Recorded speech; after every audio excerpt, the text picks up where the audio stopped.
CWTFB Radio. I am your host, Charlie Machine, alongside the Empress Chanel Shantae. Two-time Empress. And my far right hand man. Cash, baby. Cash, Big no bag. motherfucking money. Big bag. Yeah, man. What up, baby? How you doing, I'm going to let this slide that one time. We got to reach all Just this time. Yeah, Just this time. New couch. That's it. Oh, well, guys. Leather. This, you know, I mean, how y'all feeling? Man, I feel great. good, man. Don't get me going. Immaculate. I'm still drunk from last All night. the words Cash don't know how to spell. Right. All of them. Every single one of What was them. that joint? Immaculate? Immaculate. Yeah, I can't spell that one. There's an N in there? There's an N in there, right? Goodbye, Cash. This is what I mean. Wow. I'm feeling everything you can't spell. Yeah, no. We are CWTFB Radio, man. That's Choose What the Future Brings. Black culture through music, man. We in a new home now, man. Yes. We got a new home, man. So, you know, what happened is, you know, things transpired and we took our talents to the Sound Lab, man. So shout out to the Sound Lab in Brockton. 96 Dream Team, baby. Yeah, I mean, This is it right here, baby. everything happens for a reason. Everybody getting beat by 45. We are here. You know what I mean? Yeah. Straight. Different locations, same content, same greatness, same consistency, same people. I mean, you see us, you see the crew. You can't say CWTFB without Charlie Machine. You can't say CWTFB without Chanel Shantae. You can't say CWTFB without Cash, no motherfucking sense. You know what I'm saying? And we in the building, man. No money, no sense. You know what I'm saying? No motherfucking sense. Fitting. You know, honestly, I like the Sound Lab. I've been good friends with the people over here. The culture here is ridiculous. Where creators create. Yes, where creators create. I do think it's one of the more premier studios out here. Mm-hmm. There was some renovations that literally were just being underway, and now they're like close to the final stages. Floor's nice as shit. Almost took my shoes off coming in this bitch. There's a lot of ill shit going on here. I'm talking about like when artists come out here, like when I'm talking about like industry artists that come out here and things of that nature, man. This is the place they're gonna want to check in with. You know what I mean? Because it's literally a multi-creative center. It's not just a recording studio. It's not just, you know, an infinity wall. It's not just, you know, a place where you can shoot a music video and things of that nature. I'm talking about like there's so many masterminds here, and it was just so suited. You know what I mean? Because since we the best music podcast out here, 2 years in a row according to Boston. You know what I'm saying? It's only right that we fuck with the best studio out here, man, in the best situation. How y'all feel about it, man? We getting the Sound Lab on nominees next year. Mm-hmm. Like, I don't know what the That fuck would be them so nominees dope. was. I don't know who won. Yeah. I think it was the record company. It was the record company that won this Shout year. out to the record Shout out to the company. record company. They cool. But not now. Yeah. Not anymore. not that we here. You know, Now, nigga. look, you know, whoever won Smoking this on year, the record company, nigga. Yo. My fault. I mean- That's what y'all was talking about, right? right. Yeah. Nelly, how you feel about the new move? I man? feel great. You know, I love new beginnings. You know me. I'm always trying to reinvent myself. So Yeah. it's only right that we do things new externally. So Yes, I'm with it. yes, I love yes. it. So shout out to everybody at the Sound Lab, man. You talking about, you know, 211. You talking about J Rose, Devo. You talking about the Museum TVs in here. Shout out my nigga Noble. You talking about Nicole. She manages the garage, which we are in right now. You talking about my man Barbat. Like you talking about Shaka. You talking about my man T. You talking about my man Hype. Like there's so many different creatives under Shout out one to roof Suge, nigga. right Shout now. out to Big Suge. Big Suge. I'm excited about it, man. And, we only going up from here. But the main thing I want to talk about tonight is us winning again, man. Come Boston on Music now. Awards, man. Let's go. Let's clap it up for that, man. Come on, man. Boston Music Awards. Yeah. 2022 Music Podcast of the Year. Woo! 2 years in a row. Yeah. And for you motherfuckers who doubted us, we was the first podcast to do it 2 years in a row. Be grateful for them nominees, yo. If you got nominated in our category, just be grateful, my nigga. Because that's where it starts and ends. Right there. You know what I'm saying? You know what I'm saying? Like, that shit is a one-stop shop for you right there.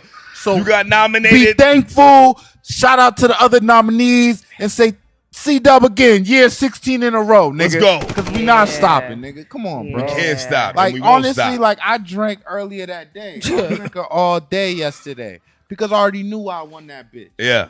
You know what I mean? Because Boston Music Awards got a lot of nice shit in there, and they didn't want me to steal some shit. They had mad nice shit. I see good shit. I'm like, valuable shit. I'm like, yo, look, if I don't win in this bitch, nigga, I'm leaving this bitch. We gonna leave with something. Crazy. Something's gonna happen. Crazy. See, I don't appreciate the shout out to the nominees. Okay, shout out nominees.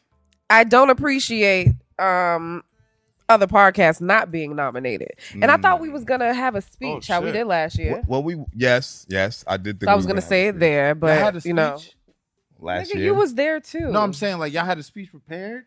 Hell yeah. Nah, Let me hear it. You know me. I did. Let's do it now. I did. Let's do it now. The first thing I wanted to Let's do it now. say, right, when I got up there, I was going to say, thank you. But to everybody who said I was jumping on the bandwagon last year, Wow.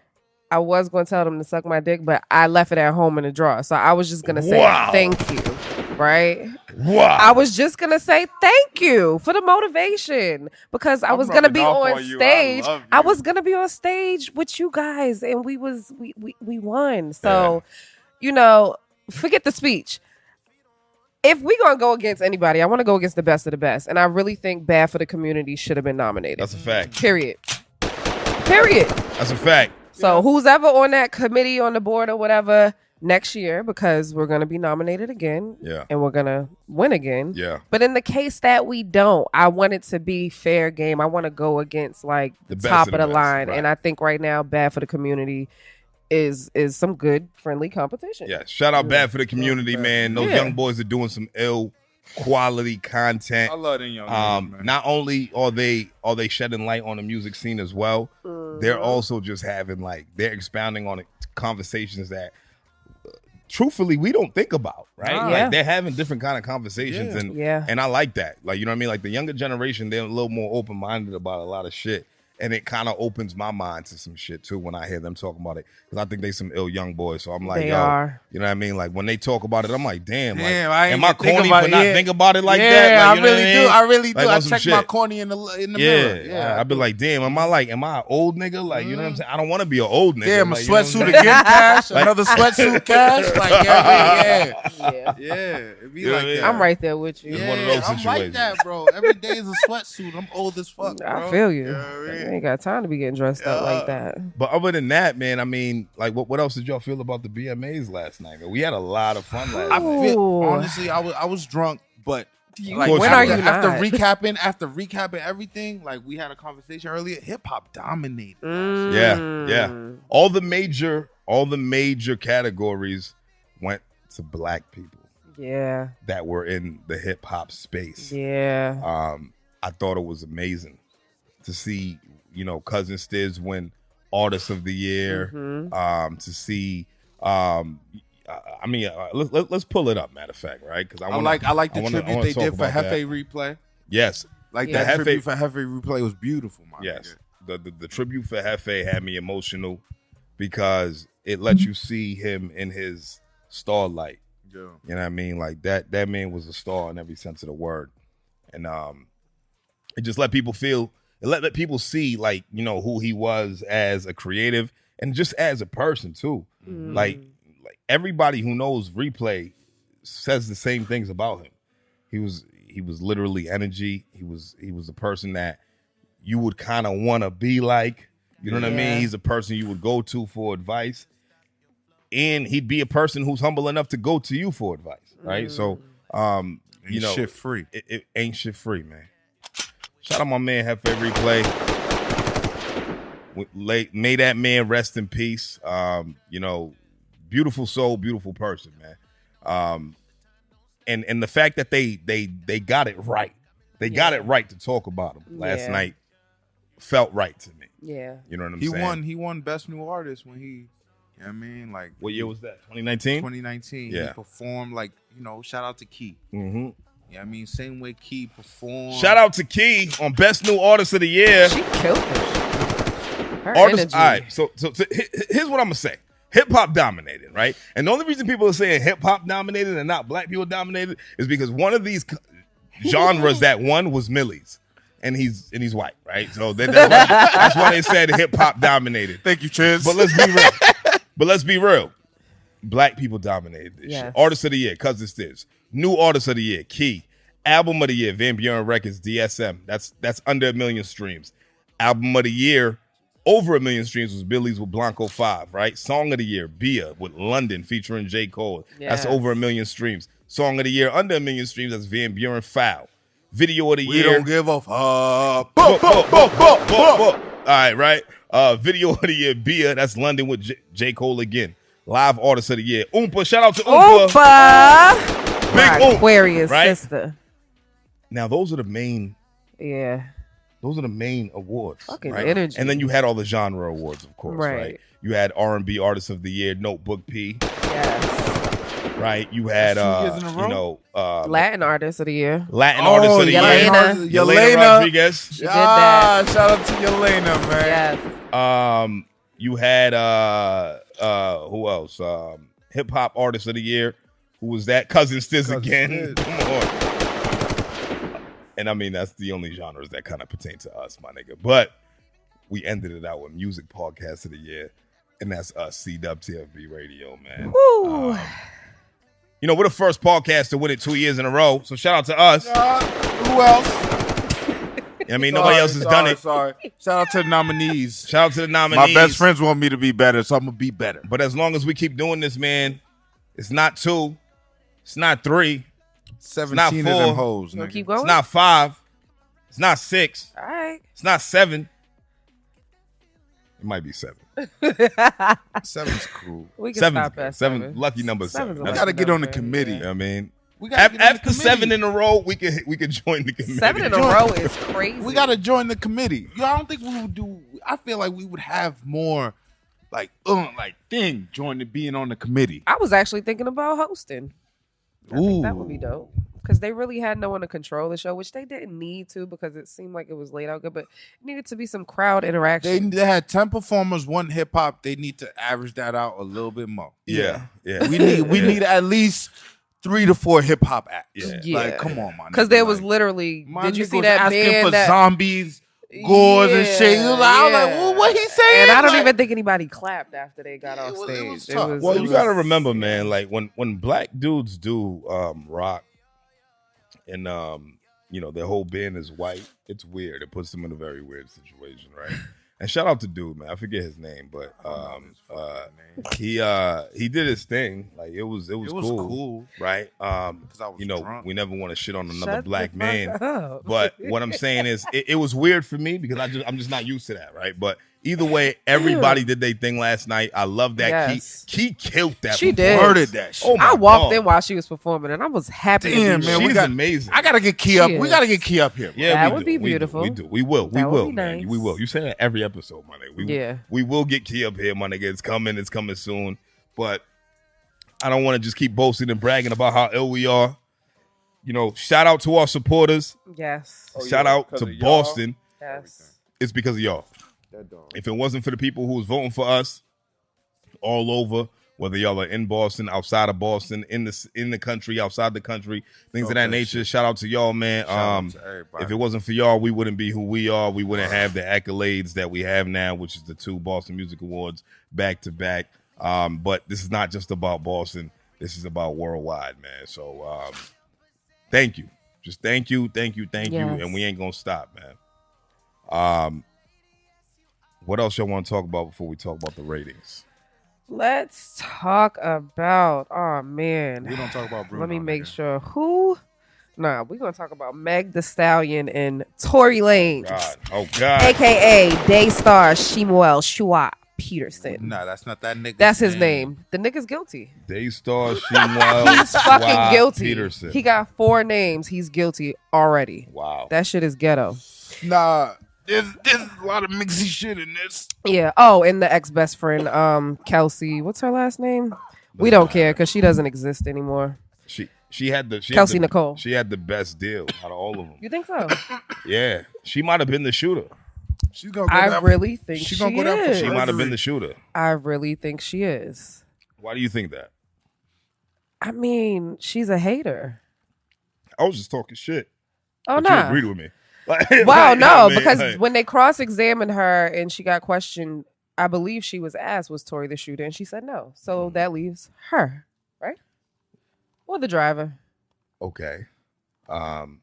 Well, maybe she was just corroborating the story that Tory had for her. I mean, like you can't say that just because she said no, that means that she's guilty. You can't just put guilt on the bitch just because she said no, it wasn't him. Why not? My nigga. Like that's not fair. My nigga, Megan Why? Thee Stallion. Because you have to know that beyond a reasonable doubt that she actually fired that firearm. This whole case isn't fair. Okay. This whole case isn't fair. Go ahead. See, like, here's what I have an issue with is like when a white woman gets on a stand or any platform and says that she was touched, raped, or whatever, and just cries wolf, because at the end of the day, majority of the shit that comes out of their mouths are lies, right? And they're accusing Bill someone Cosby of something. is innocent, and everybody eats it up, and we believe them, right? And they get coddled. They get coddled, right? He's not innocent. He's free. But that's another example. That's another example, and it's fucked up. But right, turn the table. A black woman in the same position, and we need proof.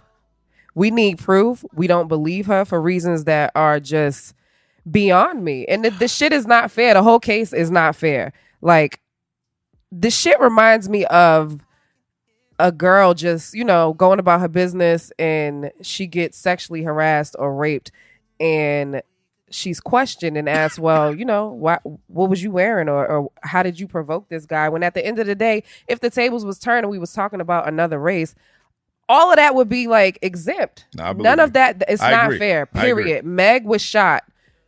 The medical records have proven that. Yes. So I honestly believe anybody that ever questioned her owes her a public apology. Well, the medical examination's proven that the bullet ricocheted off the ground and then went into her foot. But so somebody she wasn't shot directly. It don't fucking matter. She got shot. I'm just saying. She got shot. If we're being politically correct. Okay, so if somebody comes up with a knife and like stabs you through your hoodie, but it kind of misses you, like were you stabbed or were you like I was sliced. Poked? You know what? This is what I mean. She said, this is what I mean, though. In the courtroom, this is what I mean. She said, I wish he would have killed me if I knew I had to go through all of this. Meg said that? Yes. That is a woman not wanting to take accountability for the shit that she said. Don't know, buddy. Yo, my nigga, if she said from the jump, or if she went out and snitched on jump, off the dribble, she said, Tory shot me. She did say that. No, that's not what she said off the dribble. She didn't. She said he did not, because remember that was around the time where it was Black Lives Matter and all of that. Yeah, right. and then she went to go. That's what mucks up the waters, my nigga. But it happens. You want to know what I think? It happens. She tried to protect him. She a snitch bitch. You know what I want? You want to know what I think? She's snitching. What do you think, Charlie? I think everybody was fucked up that night. They were. They said it. And nobody remembers what happened. But Meg wobbled her way to the hospital, my nigga. And she's like, Tory was mad at me. Kelsey's a whore. Fucking Kyrie. I mean, what's the bitch named Kylie? She was back at the house. She's a whore too. So, you know what I mean? Everybody's a whore. Right? And then Kardashian, right? She's a Jenner Kardashian. They all whores. Yeah, they whores. So then, oh my god, nobody can piece this shit to the like. Imagine, we've been there, Cash. We've been there. Yes. Where we try to piece our nights together, my nigga. But no, chiz. All the time.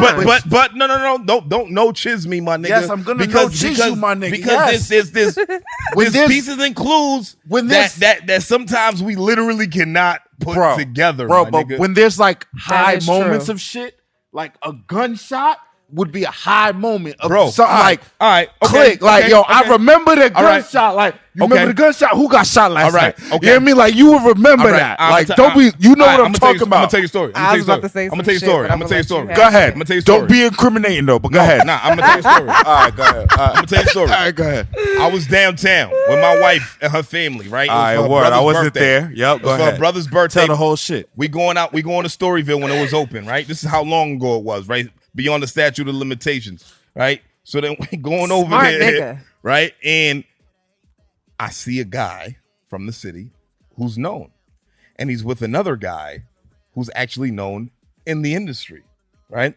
And I'm so like excited to see my man. I want to go like, yo, what up, bro? Like, yo, it's good. They're literally in the middle of a gunfight. That's how drunk I was, right? And I'm like, yo, what's good, bro? He's like, Chiz, shut the fuck up. Dumping at somebody else. And I'm right here. And I'm like, what's wrong with you niggas? Why y'all so upset? And then my wife's freaking out on us. Oh my God.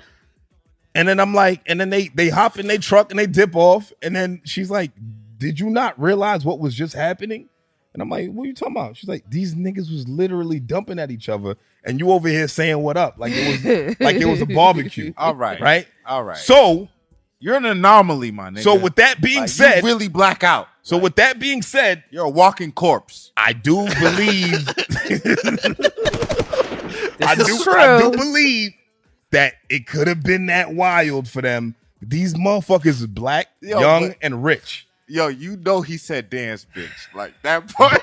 Okay, even if he did say dance bitch, she be dancing on stage. I know. That's why it's like, I know that part's real. I don't know who said it, but I know somebody said it. That was probably the last shit she remembered. That was probably the last shit she remembered. All right, and I'm not saying that my theory is correct, but that's my theory. All right, what about the ex-best friend? What's your theory on her in that? Besides her being a hoe. They was both fucking Tory. They was gangbanging the nigga. That's what was said. He was the victim. He was getting a train ran on him. Yes. Yeah. Are y'all serious? I mean, are we serious? Will you turn down $10 million? Don't start with me with your dumb shit. All right. Bring over, look. That was good. Yo, but look. Chanel, like that shit is messy. Like they threw mad different niggas' names in that shit. Ben Simmons, a nigga who takes 3 shots a game, is out here fucking hoes. How? Ben Simmons is working at nothing but fucking bitches. Like, what is that, bro? That nigga got blindsided like Chris Paul, nigga. That nigga said accusations. Meg is innocent to me. She's innocent. False. You look good in that purple, girl. She's innocent. She's innocent to me. I believe her. Yeah, she's innocent because she got hit. If she didn't get hit. Even if she didn't get hit, you got to look at people's characters. Look at the ex-best friend. Look at shit that Tory has been into. Like, yeah, Daystar funny. Come on now. Daystar is funny. That's that nigga. Very nigga. Daystar hilarious. Daystar Shemuel Shua Peterson. That nigga guilty. Shemuel Say Shua. that shit. He guilty. Yeah, the nigga's he's guilty. Say that shit fast 5 times. You know that nigga's guilty. Say that shit fast 5 like times. A ritual, nigga. It sound like Daystar Shemuel Shua. Wait, Daystar Shemuel Shua Peterson. Whatever the fuck, the nigga's guilty. The ex-best friend is a fucking goofy. She exposed her hand on that stand, before she got on that stand. I wonder who pussy was better. Daystar, if you're listening. That's what I'm saying. You think Megan Stallion shit can't be hitting like that? All that dancing? Nah, that pussy fire. You crazy? Y'all are so fucking disrespectful. I can't stand y'all. What? With men. She be putting her ass cheek. She be putting her whole pussy. She in a whole relationship. She approaches her the whole camera. pussy on the She speaker. approaches the camera backwards. Pussy lips. As soon as she sees the camera, she be like, "Oh shit." She be like, "Oh shit." Is that a camera? She be like, "Oh shit." She gotta turn around. She like, where my pussy lips at? Like what you My mean, ex-best bro? friend is a little thick too. I didn't even notice. Yeah, both of them the bitches best look friend's good. scary, I mean, yo. She nah, a shaky best warrior. She's She a shaky weird. warrior. She's a What fucking you mean, bro? weirdo. She's a weirdo. She fell She's out. a She weirdo. going down for perjury. She's a weirdo. She said they have deleted text of her saying Tory shot Meg. Okay, so we're going on and on. Yeah, we're done with it though. What is your final conclusion? I'm with her now. Tory's going down. He is, and the ex-best friend too. She's a liar. Yeah. Look at her fucking videos on YouTube where she's sipping from the cup that has nothing in it. When she placed that red cup down, the shit is hollow. Damn. It's empty. Damn. Wow. Watch the videos. She's a liar. You are CSI. Okay. Nigga, I was listening and paying attention to Bomba everything. clad. So You're fucking they're good. all guilty. You must be CSI. She shot Meg, if you ask me. All right. No. Well, I can't confirm nor deny those allegations, but all I know is that we're going to let the law figure it out the law ain't always right, but the law is just. That's what they tell us, right? So good luck to both sides, the prosecution and the defense. Let's get into because now this nigga works criminal justice. No, because shut up. Like, good luck to the prosecution. Yo, look, good luck hanging a nigga. Like, just in case he lives, you gotta pick that nigga up and hang him again. because my thing is just more like, look, how many times we done seen niggas get off on crazy shit? Yeah, that is true. Right? OJ did it. You can feel like a nigga did some shit. You know what I mean? Unless you do it again, you might get away with it. That is true. Look at R. Kelly. You know what I mean? Y'all listen to the album? I did it. No, we did not listen to the album, Cash. I'm not gonna listen to new R. Kelly. I think I am. The tracks is I Admit It. I'm all set. I'm all set. Good here. I'm all set. It's still R. Kelly's pen, bro. R. Kelly's pen is gold. It's like diamond. All right, continue. I'm all set. All right, let's go. I'm good. Anyway, let's get into these red cups and ratings, man, because I want to talk to the guests. So let's do this real fast. Let's talk about some artists who we checking for, man. First one on the chopping block is Punky the Singer, man, with the Maya Project. Shout out to Punky the Singer. Punky the Singer, honestly, was the first artist in Boston that I know that had like real Twitter fame. Yeah. Right? I want to say back in like the early Twitter days, 09, 2010 type shit. I don't know how she got her fame. She did create like a she created like a relationship with Wiz Khalifa and like some other artists and things of that nature. That, yeah. You know what I mean? Johnny Giuliano, all those guys over there. And she just like she just became like a larger internet personality more than an artist because this is her first fucking project. Can you believe that shit? This is her first project. Nah, really? This is her first full-length project. Wow. What the fuck has she been doing? Making singles. Yeah, only well, as of late. Come on, don't do that. Don't do that. Nah, Punky no, good. Punky look good. That's as of late. That's as of late. I'm talking about throughout the years. The years. This kind of changes. She's been dropping a lot of singles over the years, man, right? Okay. So obviously we know about the OnlyFans, right? Right. What my man Trev said. He said, right? She could do audio porn, man. But oh my god, this is the Maya Project. It is about 9 tracks long. It's 29 minutes long. What did y'all think? I liked it. I liked it too. You want to go with how you liked it? Yeah. Let me go first. Okay, go I like audio porn, so I like her voice. Is what I'm saying. I like her. Like she could read me any story she wants. Yeah. I mean, she could read me. The big red Clifford dog and shit. She could just read anything. That shit would sound sexy. I think her voice I like her voice. You know what I mean? So, I on the scale of my scale of singing, 1 to 10, you know what I mean? With Whitney Houston, best crackhead of all time, being number 10. And then Jennifer Lopez I really being number 1. hate you. I give her like a 4. I give her like a 3 or a 4. A 4? Okay. Like a 3 or a 4. Okay.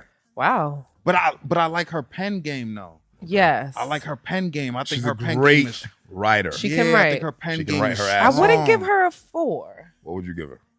I would give her like a 2, 2.5. You know what she can say? Let me say this respectfully. I think that like her voice is beautiful. Like it's very angelic. She has that angelic tone. But Punky does this thing that I call simple singing. You know, like she has like a nice little sound, but she's not a powerhouse. Like she does not have that right. But she's not horrible. But again, like she has Idea. What's that track right there?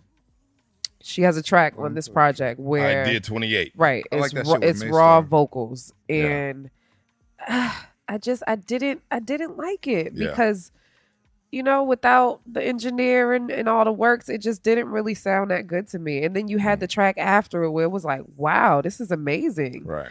And, I love how she sounds in the studio. Like her engineer does an immaculate job. She has a great personality and all of that. But yeah, I would give her a 2. On the singing scale. I think 2's a little too low. At 2 or 3. I don't believe that she's as low as a 2. I agree with the 4. A 4? The 4 is a solid number for vocal ability. Because two, in my opinion, just means she can't sing. Jennifer Lopez can't sing, and Jennifer Lopez is the one. Remember that. You know what I'm Jennifer Lopez could sing a little bit. Punky can sing better than Jennifer Lopez. Yes, she can. Yes, she can. Yes, she can. And what I will tell you. That's why I gave her a 2. All right. So far as vocals go, I would give her a 4. Just because, you know what I mean? First off, I agree with you being a studio rapper. Right? Yeah. I mean, a studio singer. She sounds amazing in the studio. Singer, right? But I've always known that about Maya. Like, and to me, she is Maya. So that's why I love the name of the project, right? So maybe I'm a little biased going into it. And because I know her as Maya. You know what I'm saying? This is the Maya project. I felt like she was very transparent about who she is on here, right? She's not a very, like, she don't hide anything about herself. Yeah. Like, I mean, Punky's like very forthcoming about who she is and things of that nature, especially recently with the whole, you know what I mean, OnlyFans shit and things of that nature. There's really no reason for her to lie about who she is, Maya, I don't at this point. I wonder if she creates music, like musical content for her OnlyFans, like just for that. That'd be fire. But that's what OnlyFans actually was originally made for, to be honest. It wasn't always about showing your pussy. It was like whatever your fans wanted. It was like an external link to Twitter. And it was like, yo, if you want exclusive content, see me on my OnlyFans. And then bitches just started showing pussy. Then there was the George Washington Carver of the shit. And I said Benjamin Franklin and the shit who started showing their pussy. Like, I invented this shit. Yeah, it's like, I invented pussy. You know what I mean? Okay. All right. Yeah. So it went crazy. But either way, I digress with that. I did like the project. I liked it too. I thought that, I did. You know, other than the times where she had her raw vocals, I enjoyed it a lot. You know what I mean? I feel like you can easily tell who she idolizes. Like, if you guys know who Jayla Darden, you think so?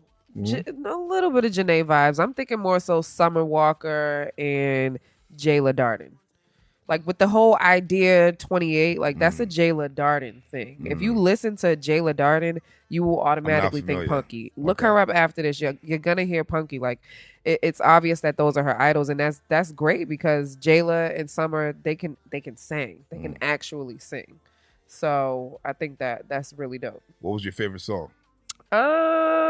No Love with Maystar, of course. I think anything that Maystar jumps on is just fucking I like that acoustic shit. And Alive. The acoustic joint, that's what I'm saying. Alive is super dope, but I think No Love with Maystar is my No Love is like number one. Maystar just hopped on there and just gave it a whole different energy. Maystar is just, he's a fucking star. Yes. But Alive as well. I liked it. I liked both of those. I did like Miscommunication a lot too.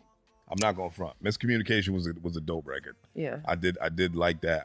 I felt it. Like I kind of felt where she was coming from with that record. Did you feel it in your gut, or like did it make you want to sing?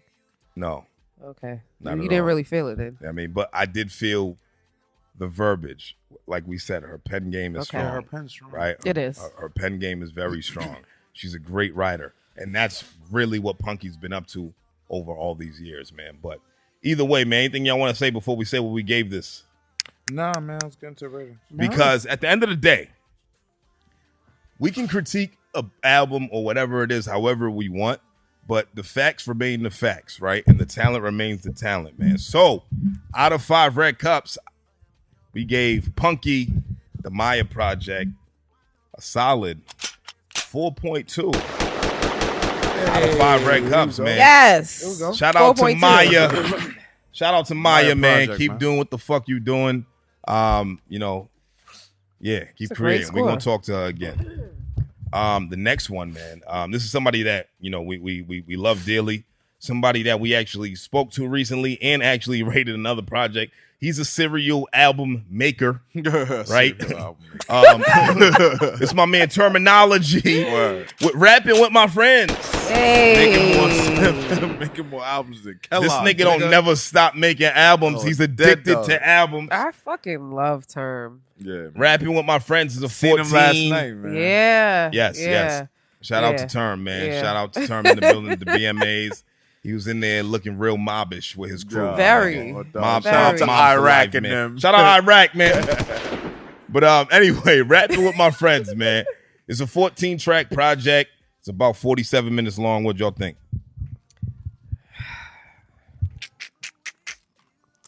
I feel, well, first and foremost, like if you ever met or meet Term, like the first thing you're going to notice is he's really small.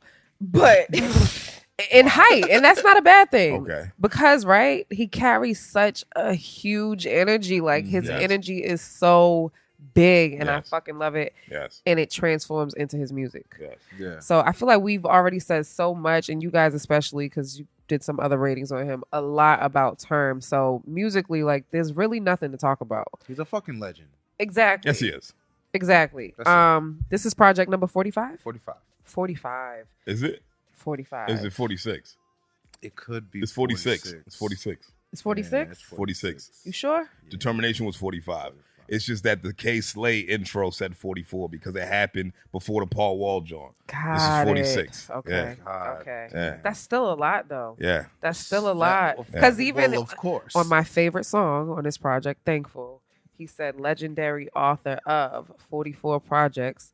But I tell you, I'm just warming up. Now, fucking imagine 44 and you just warming up? Right. When are you going to stop? Never. I really feel like he could double that. He's like, Term's going to have like 100 projects. He's going to get to 100 projects. And I'll still be here for it. Right. Yeah. Right. Well, the thing is, Term's a serial creator. You know what I mean? He Like is. he is. He's just a creator. He has to create. You know, whether it be a new idea about a business, whether it be music, whether it be anything, like he just has to create. He's one of those guys. I feel like if he stops, something bad's gonna happen. No bullshit. Like, it's like, I feel like that's how he feels. You know how when, like, you know what I mean? Yeah, you know how there's certain people who like they set to retire at a certain age. Yeah, but they don't retire. They go get another job because they just been working for so long. Like, they just sounds can't like stop my nana working, my nigga. You know what I mean? I got an uncle who's like that. You know what my I mean? grandmother's like, that way. I feel like Term is that way. Right. Yeah. So I feel like it's in him. Like, he has to be in it. You know what I mean? Like, or shit's gonna go left for him. Right. Right. And fucking legend, man. You know, shit's crazy. You know, because it was rapping with my friends, there was a lot of features on here. And I love how he did that with his friends too. And what was your favorite feature? He has CL Smooth on that. I know, right? That was crazy. Shout out CL Smooth. That was Paul Wall and CL Smooth. Oh yeah, Paul Wall. I think the one with Paul Wall is my favorite. Mm-hmm. That was my favorite. That was your favorite one? And then I think overall, again, Thankful is my favorite. Y'all like Math Hoffa? Math Hoffa? Yo, Math Hoffa that one was killed really that good. shit. Actually really rapped his fucking ass off. Bodied that shit. I was so surprised by that shit. Like, I was like, oh shit. Yeah, he went ham on that shit. Yeah, that shit was dope. That was dope. I like Thankful as well. Thankful with Eshawn, man. Shout out Eshawn. But my favorite one definitely was the John with Math Hoffa, man. Yeah, that shit was hard. You know what I mean? I did think that was the standout record. You know, I wonder if that's a super new record. I don't know. Is that Coochie sweater that Term owes me? That in the background. Yeah, that's crazy. This nigga just keeps teasing me. But I do like he had his like baby picture on there, man. Young boy so picture. This is dope. With the gold. You know, I think for Term is basically a legacy rapper, right? Like when you think about it, right? Like as far as like mass goes, he's one of those guys who will always be revered as one of the staples out here and like an originator. And people who like his style of music will always be fans. Right. Right. So I don't really think he can make a bad project at this point. Yeah. Right. It just comes down to some things are stronger than others. Yeah. Right. You know what I mean? Right. So y'all want to just get into the rating? Yeah. So out of 5 red cups, man, rapping with my friends, Terminology, man, we gave this a solid 4.3 out of 5 red cups. Shout out to my man Terminology, man. Shout out to ST the crew. Shout out to Lawrence. Shout out to New York. Shout out to everybody that fucks with Terminology. And shout out to everybody who fucks with us, man. But let's bring in the guest, my nigga. We've been talking for a while. Man, I know he's ready to talk some shit. We're going to have a lot of fun, man. But before we do that, man, I want y'all to understand who the fuck we got in the building. Right? I'm going to put my cup down for this because this is serious, right? So when you talk about originators, man, we talking about people who's been paving the way. We like to talk to people like that. We like to talk to people who actually been around the block, people who experience a few things, people who have taught people some things, man, right? And you know, we don't always focus on the R&B, but when you talk about Boston, man, there's a lot of R&B legends out here, man. You know, his origination as far as like where he's from is not from here, but the impact that he's had on this scene out here, this craft out here, and what he's been able to do, what he's been able to accomplish. I mean, you're talking about, you know, Keisha Cole. You're talking about, you know, BBD. You're talking about Music Soul Child. You're talking about, he even put some money in Michael Jackson's pockets. You know what I'm saying? Yes. Now, I'm talking about none other than the vocalist, the voice, the writer, you know, the architect. My man Cyrus DeShield was here, baby. What's up? Am I the only motherfucker clapping today? What up, baby? How you doing, man? Let's clap it up for Cyrus, man. What's up, man? I was letting shots off. I couldn't clap while letting shots off. I only got two hands.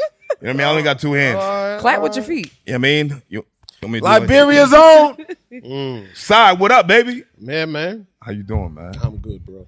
I'm glad you're here, bro. Congratulations on y'all win yesterday, too. Yes. I appreciate You got to celebrate with us. Thank you, Yes, brother. indeed. Yeah, you know, our section was kind of litty. It was was. absolutely. It was It kind of was. litty. It was kind of litty yesterday. It was man. dope, man. It was dope. I was glad that you could be a part of it, that you was there with us, man. I was actually looking for y'all. Yeah, that's Looking dope. for y'all. That's dope, man. That's dope, bro. But I always say this to every guest, and I kind of feel stupid saying it to you. But for the people who don't know who you are, let the people know who you are, what you do, and what you represent. My name is Cyrus DeShield. And I'm from West Africa, Liberia. I grew up in Boston, Mass, South End. Yeah. Hey. And I took the way of the traveler.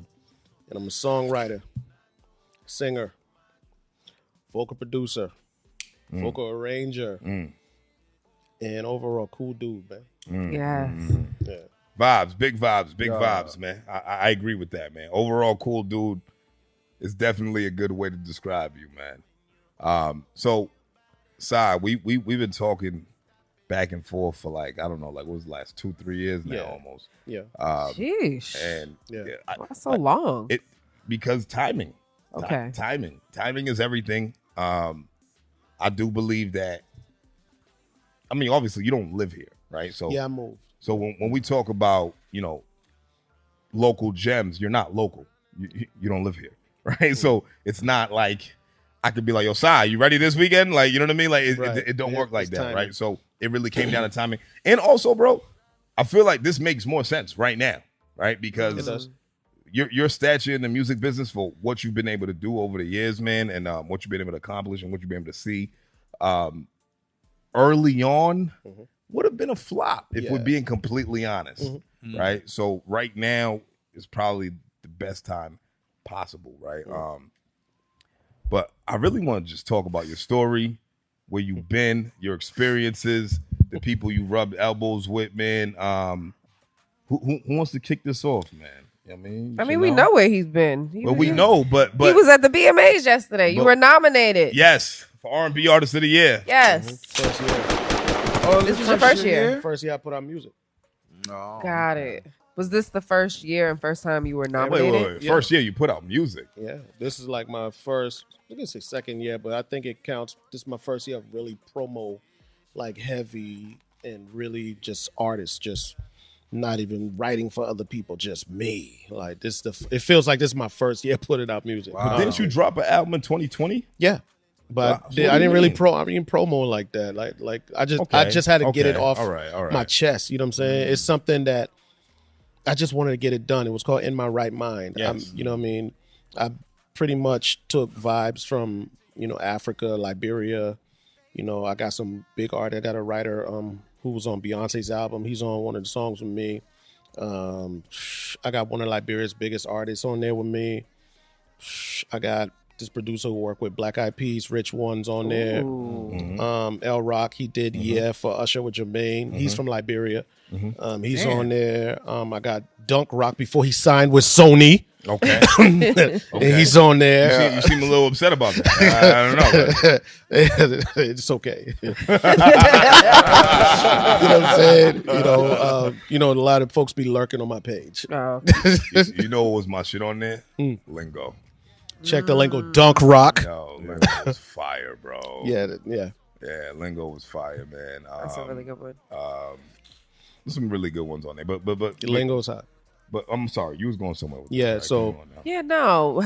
I wanted to jump into the BMAs. You know, we were all there. You got nominated, but you did not win. No. How do you feel about that? Like, what are your thoughts on the BMAs? And How I feel is part of the process. okay, My thoughts on it.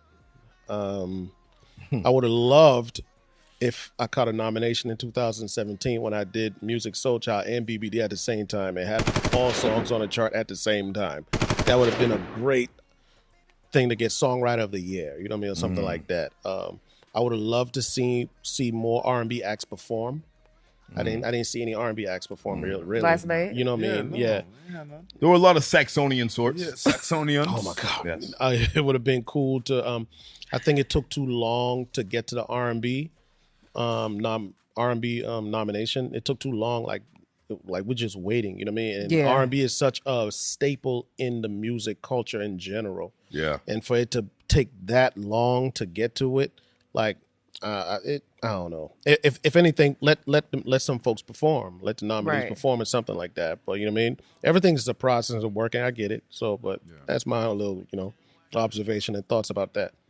so you feel like you should have been nominated in 2017 and For songwriter, Okay, got it. So not for best R&B yeah, artist. songwriter.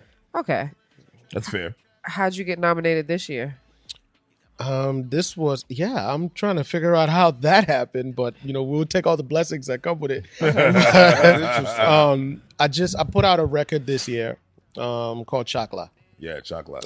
It's the genre is between Afrobeat and R&B, and I think it caught wind with the panel up there, and they heard it. And I did a video, and I did really some real marketing went into it. Yes. And I think that's what happened. That song. That song. Because Afrobeat is booming right now. Okay, White 'cause people love Afrobeat. They do. Like, yeah, I mean, Afrobeat's been So around based forever. off of that one song, you think you got I nominated? feel like, and some of the work I did, like the 2020 album that I did, I yes. still promoted it. I have a Alright. Got really it. dope R&B song on there called Safety, Yeah. where I'm like just straight singing. Like, Okay. you know what I mean? It showed that I can do R&B, you know what I mean? Instead of just, mixing genres up, hip hop, it's a pure R&B song, and I was dropping singles. I got a record on the NBA 2K, you know what I mean? Yeah, R&B yeah. rap a Oh, little shit. bit. 2K21. Yeah, 2K21. What was the name of that record? Youngblood. Youngblood. Yeah. Yeah, Youngblood. Yeah, I was on 2K21. So Okay.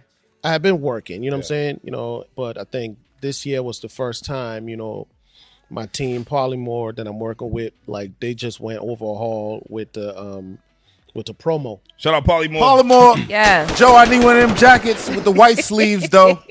Yo, Big Joe. Extra large. Joe's in the house. That's my guy. Shout out to Big Joe in the building, baby. Yeah, this is all interesting. It's like, so me personally, of course, like, who doesn't know Cyrus DeShield? I didn't really see that much work this past year. So the first thing in my head is, how the fuck did Cyrus get nominated? And then I realized you were with Polymore.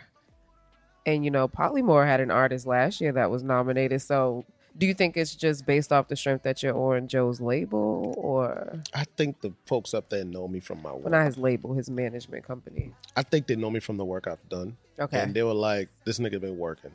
Okay. You know what I mean? This nigga, like, he's working. I think that's what they saw. Okay. And they're like, okay, he got a record. He got a video finally. Let's get my guy to look because of how long, the grind has been. Yeah. I got a couple of things. So, like, the 2K placement falls right into what I expect. Because I hear soundtrack music when I hear you. Yes. Like, I hear mad, movie shit. Thank Like, you. just like, like your shit playing because your shit's clean. Thank you. It's motivational. Yeah. It's like, Pen is strong. yeah, the pen is strong, but he's not wasting the pen. He's not wasting ink.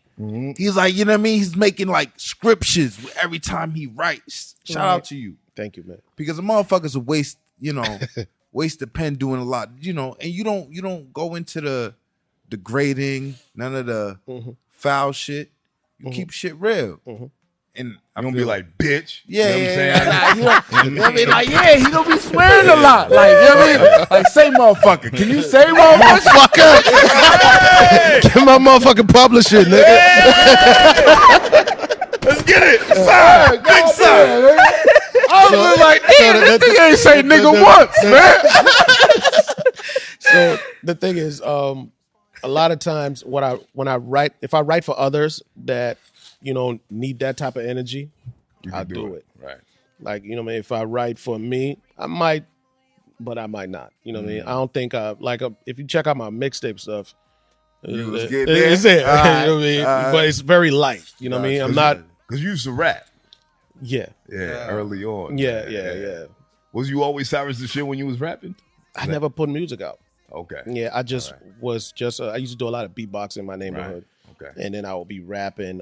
And then, like, I think I was so into basketball, man. And I think what happened was once I got into R&B, the crew I was working with was like, yo, let's just focus on these harmonies and vocals. And so that rapping took sideways because, we're on a mission. The goal was to get these vocals right. And actually, that actually helped me. Right. I think I have one of the best ears in the music business, honestly. Okay. I like that. I don't want to brag, but I like that. Honestly, I feel like all the best songwriters and R&B niggas always find rap to be easier. You think so? But it is though. Yeah, like I feel like when they're R&B artists and they're big and they can write real strong, like they look at rap like, nigga, I could do that shit. Look at Trey Songz, Chris Brown, all these niggas got rap albums. True. The crazy thing was, I knew how to write. I hated how I sounded when I rap. I was just about to say because singers can write raps, but do they sound good? It don't rapping? right.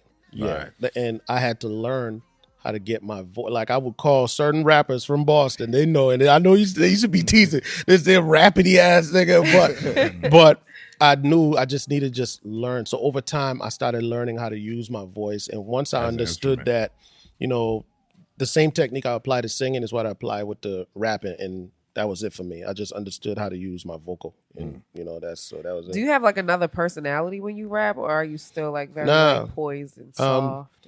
It depends what I'm talking about. Like if I'm talking about uplifting black women, hey. Okay. If I'm talking about betrayal, yay. What type of betrayal? Like pussy betrayal? Like, oh nah. Do you rap about pussy? Like Judas. Okay. You bitch ass nigga. Bitch ass nigga. If I'm talking about, it all depends. Would you rap about pussy? What? Yeah. Oh. Okay. Huh? I just want to know because he's like you said, he's just very clean and like and I love that though. But some people may want to know. You always bring up pussy. I told you that. Sorry. You know what I want to do? It's not a bad thing. Don't say sorry. I want to take it a step back, right? I want to take it a step back and I want to speak about the origin. Okay. Right? The origin of Cyrus DeShield because we spoke about it earlier off camera. Mm-hmm. Yeah. You're from Liberia. Yeah. Right. Which, when you migrated to the U.S., was a war-riddled country at the time, right? Yeah. So walk us through that experience of you coming here. How old were you when you came to the U.S. first? 12 years old, right? Yeah. So walk us through that experience and what that was like for you, just being an immigrant, essentially. Yeah. So I have to take you back to like the 90s, man.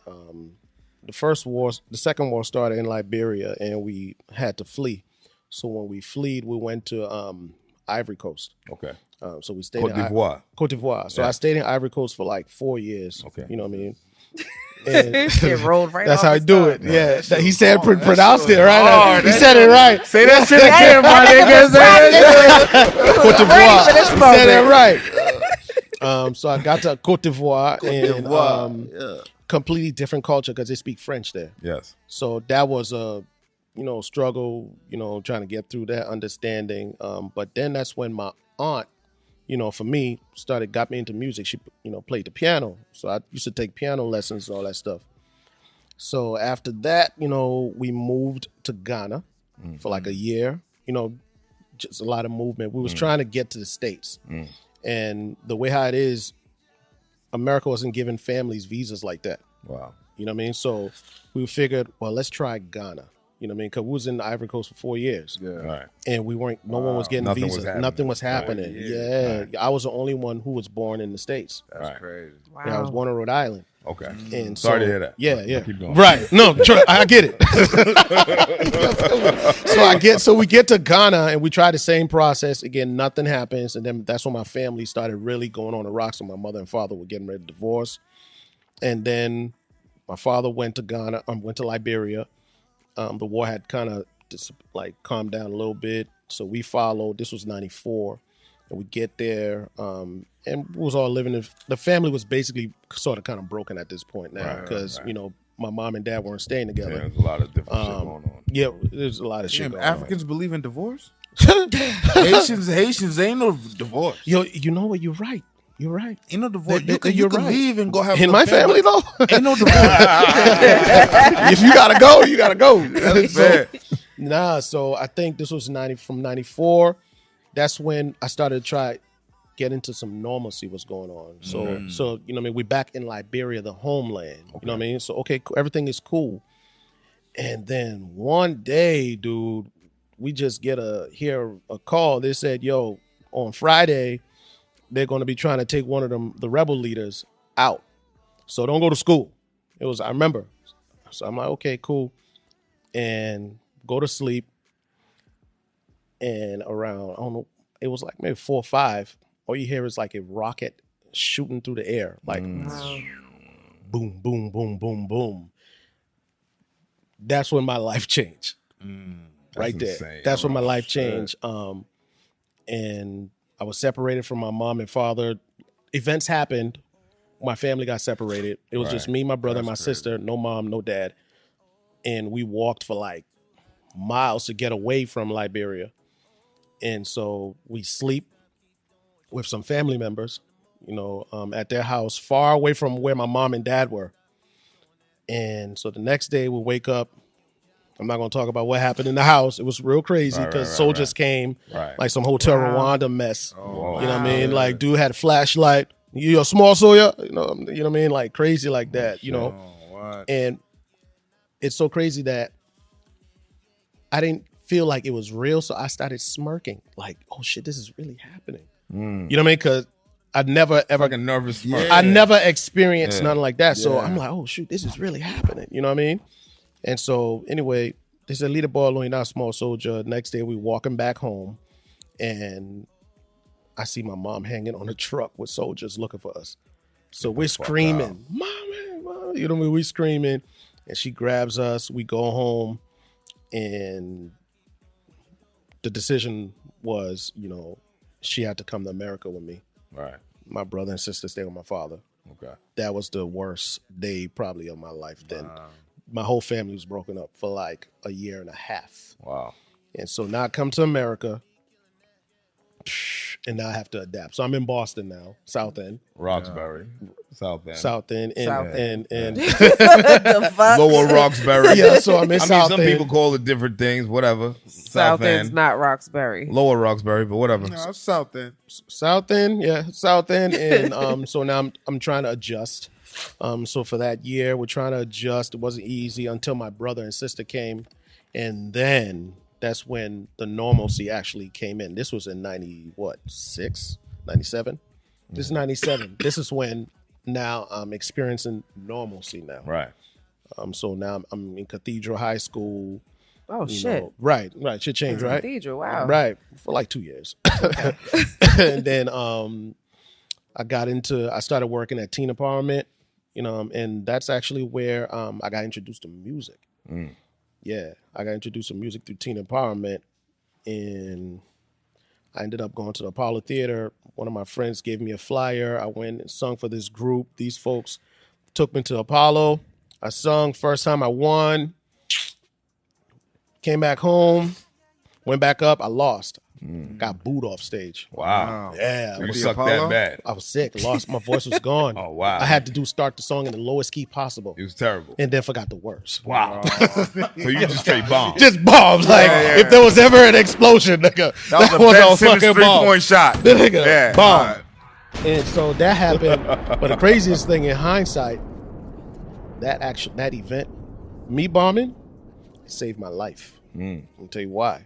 I learned at a young age how to rebound from bad feelings. I was 14, 15. Yeah. I learned how to rebound. And once I understood that's process. That's why you asked me, so what happened when you feel like you lost? I was like, it's process. That's how I view things. That's just part of the process. It's all good. And I go to the next with the same momentum that I had last. And I keep it pushing. And then I joined a group, and you guys know the group. Right. 617. 617. Yeah. And then, you know, we went on to do what we were supposed to do. Yeah. And yeah. And that's that. And that was that. The rest is history. The rest is Can we history. backtrack to, let's go back to, you know, your childhood, your birthplace. Oh boy. Nigga said, "Oh boy." Well, wait, you were born. I was born in Rhode Island. Okay, but so let's grew your up. childhood I Liberia. grew up in Liberia. Though. Let's Like, go back to Liberia with the I war. spent like a month in Providence. Okay, good. That's good. Good for you. That's good. That's good.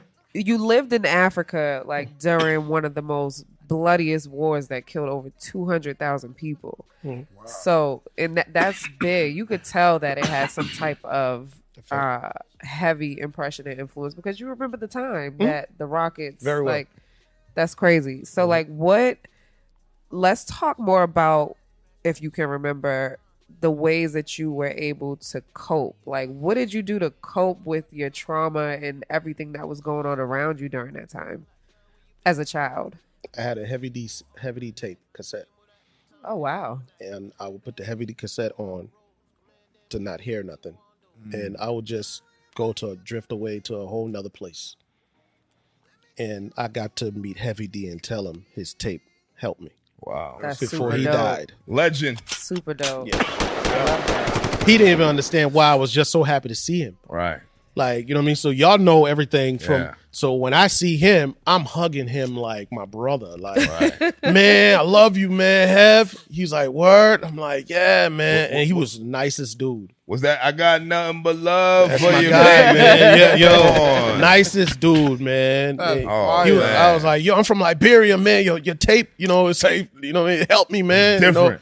You know, it was great, man. That was amazing. a good meeting right there for me. That's amazing. That's incredible. Wow. What was the craziest thing that you seen during that time? Like, as a child, like, did you see dead bodies? Did you? Leaving Liberia when the Marines came to get us. This was an extreme movie.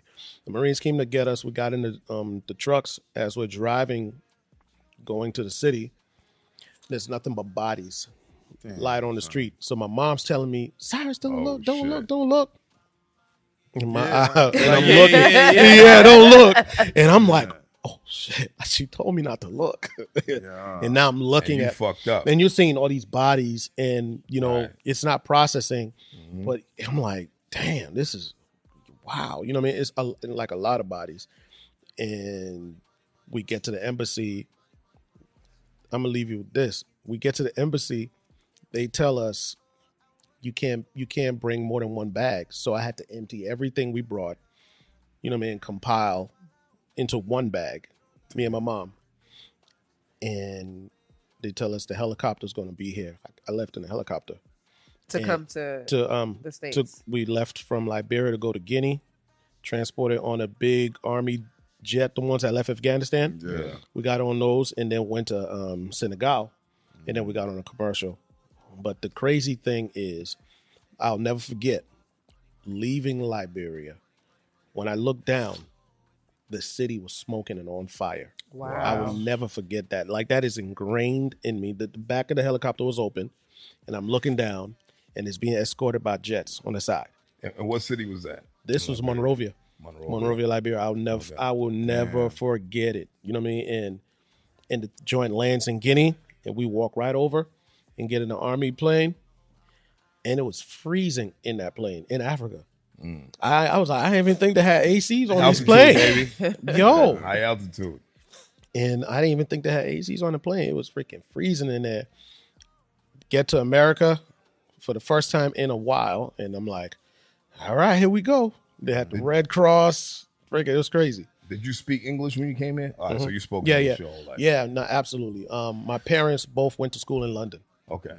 Yeah. So they wasn't playing. I was gonna say you have no accent, right? So I can turn my accent on in Saturday. I know you can. right. It's because you was there, right? You know what I mean? Just like if I wanted to, I could turn on a Haitian accent, right? That doesn't mean that I was raised in Haiti, right? But so that's the only reason why I asked, because go ahead. You were how old when you migrated? 12? You say? All right, so 12 is young enough where you can still come here from another country, never speaking English, and still virtually have no accent, right? Yeah. But it's not as common, right? So that's the only reason why I ask, right?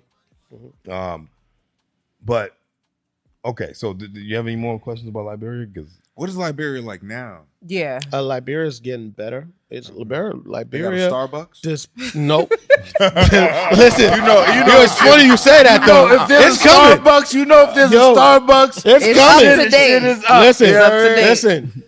Liberia, not Starbucks. Liberia is. You can still see the damage from the war, but you can see they're trying to like pave the roads. Right. The Chinese is down there taking over. America better get it together. China is taking over Africa, like for real. China's you get not 3 for 1. playing. I'm talking human beings. Oh my god! Let's see, man. But no, Liberia's not developed like a modern Nigeria is exporting Nigeria's oil. The shit. Yeah. Like Liberia, what we export? Rubber, like iron. Those are good exports. Yeah, rubber, iron. Damn, I'm not sure what else. Rubber, iron. The only thing Haiti's still exporting? Sugarcane. That's it. Sugarcane. That's it. That ain't shit. That's all right. I'll buy it's that a wrap shit. for us. We're done. We smoke. Yeah, it's a wrap. We're done. Put a fork in us. You can hang us up. You know what I mean? You better get into the movie industry or something. Chill. They got Syrians running the island. But anyway, that's another story. But that's a real that's a true fact. Speaking of Creole. So I want to talk about your early times with 617, right? Okay. And I don't want to spend too much time on it because these are literally like stepping stones for your career. Yeah. How did the group come to be? Okay. And then how did 617 become Metro City? I joined the group. We had one of the guys that got let go because he was tripping a little bit, or a lot of it. Crack. Partially. I'm joking.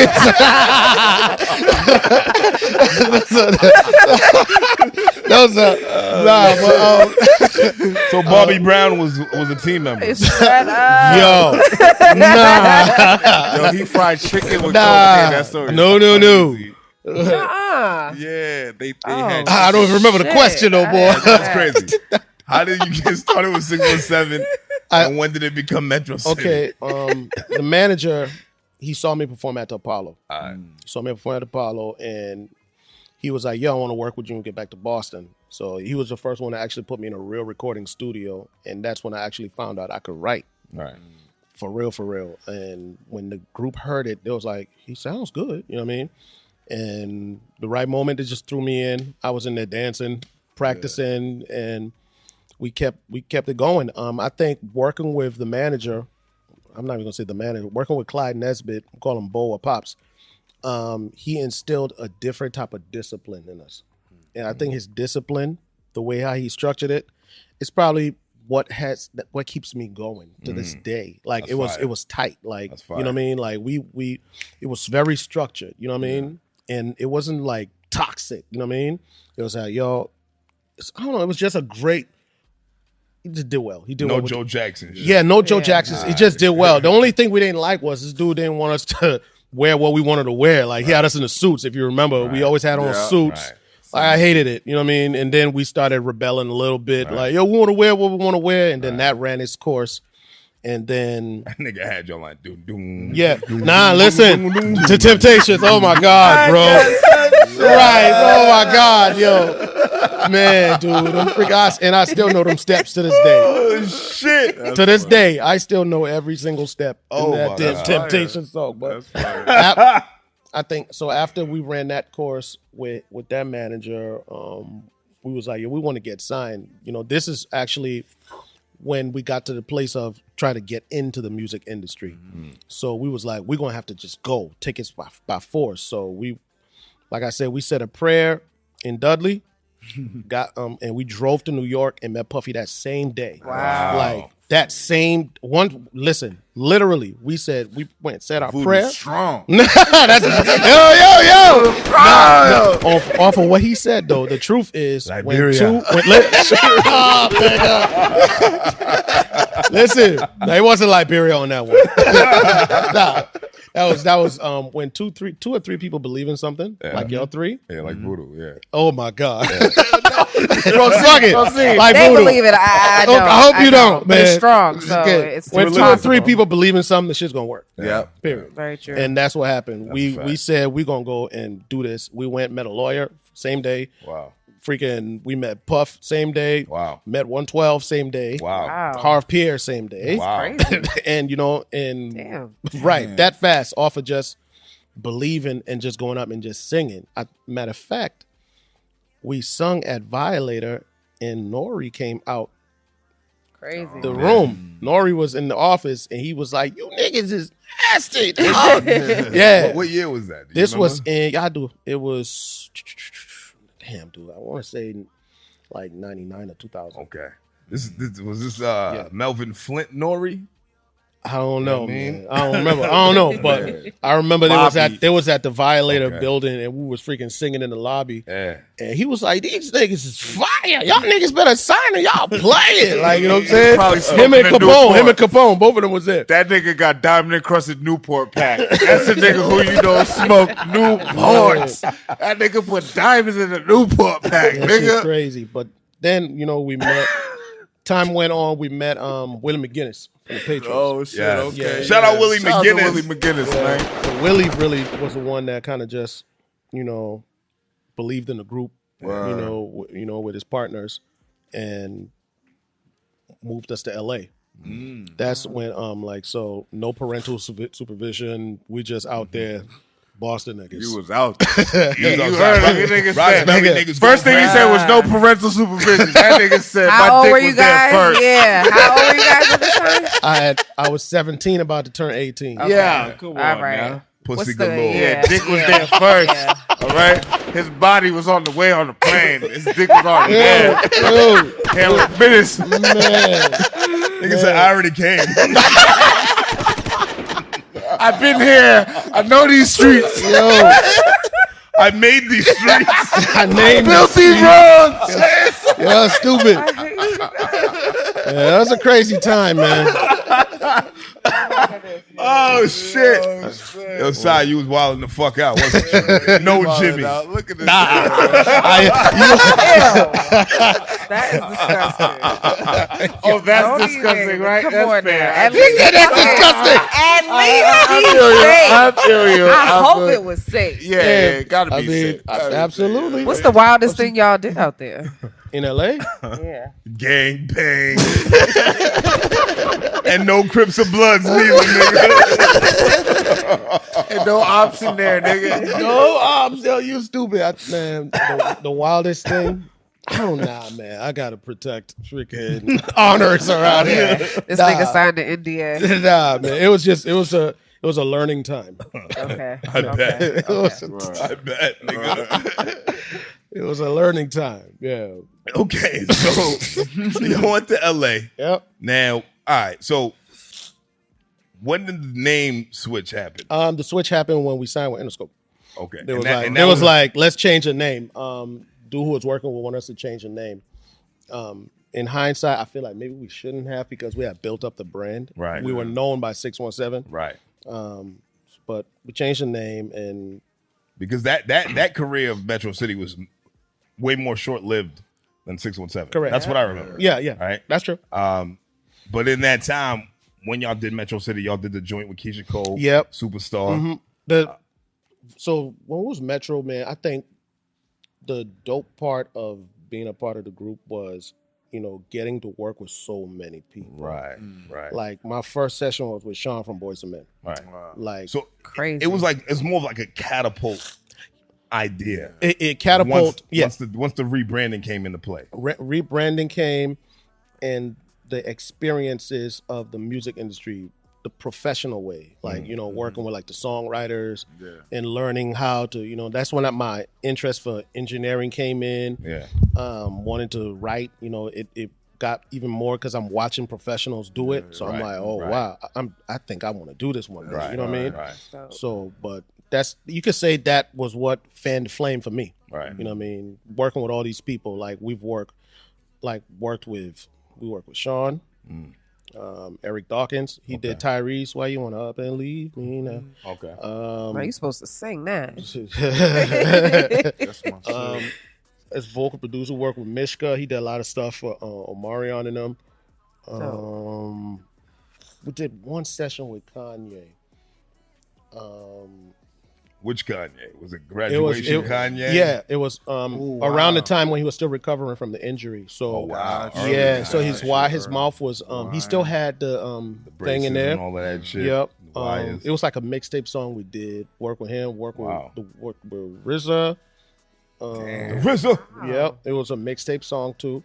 So I was just grabbing the experiences, man. What happened? Crazy. The Abbott, nigga. Yeah, the experiences. Matter of fact, he played chess with one of the guys in the group and beat that nigga in like a 5-play, like a 5-move play. I believe it. Like we was like in awe. Like the whole night, we was like, nigga. How the hell? 5 plays, bro. Like, and that was y'all leader. God damn, nigga.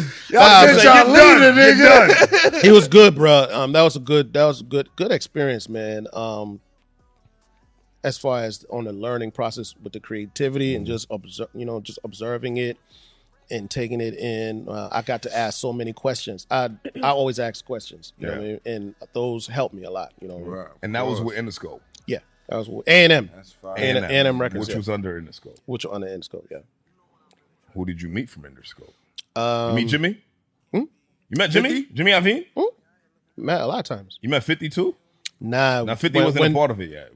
He was. When 50 would come to the building, they would shut the building down, and if you're on a certain floor, you got to stay there. They would bulletproof the windows. Now I don't know if it was bulletproof. I believe it. But I don't think you were in the building when he was there. I believe that. You meet Dre? Nah, I never got to meet Dre. What about M? I don't think Dre's real. I met Stat Quo. Status Quo? Okay. Yeah, I met Stat Quo.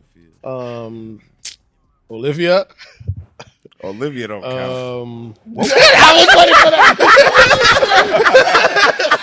She don't count. Yo, don't do her like that. All right. Barring that, what was Jimmy Iovine like? What was y'all interaction like? Jimmy's thing, you know, Jimmy did not like the songs. Jimmy felt like we did too many songs that were like just sappy. He wanted us in the club. Like one of his statements, he said, "Church is open for how long, and the club is open for how long." You know what I mean? Like, but he was not even smiling. It was serious. You know What's his religion? I don't know. It's not Jewish. I remember, but then I remember when they took over the project and they started bringing in different producers. We started working with Static, who did Lollipop. Yeah. Static and Chink Santana did like they put a whole new project together, man. And I remember I had gone into the bathroom and I seen Jimmy. I'm like, yo, Jimmy, you should come in here to, you know what I mean? Come and check us out. He was like, you guys got better? I'm like, God damn. Wow. Nigga, we nice. Nigga, what the fuck? Nigga, 617, nigga. Nah, but so he comes into the room and he said, you guys don't suck anymore? Right. So Nicole's in there. Nicole Scherzinger.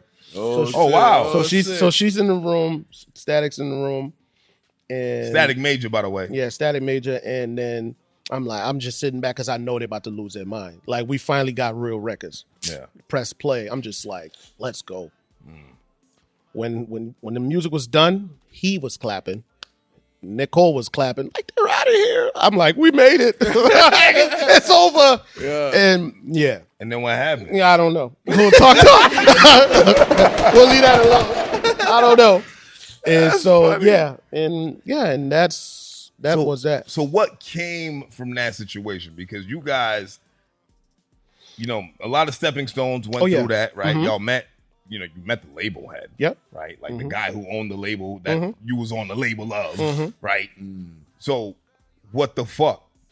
Like, what happened from there? To this point, I don't know. Wow.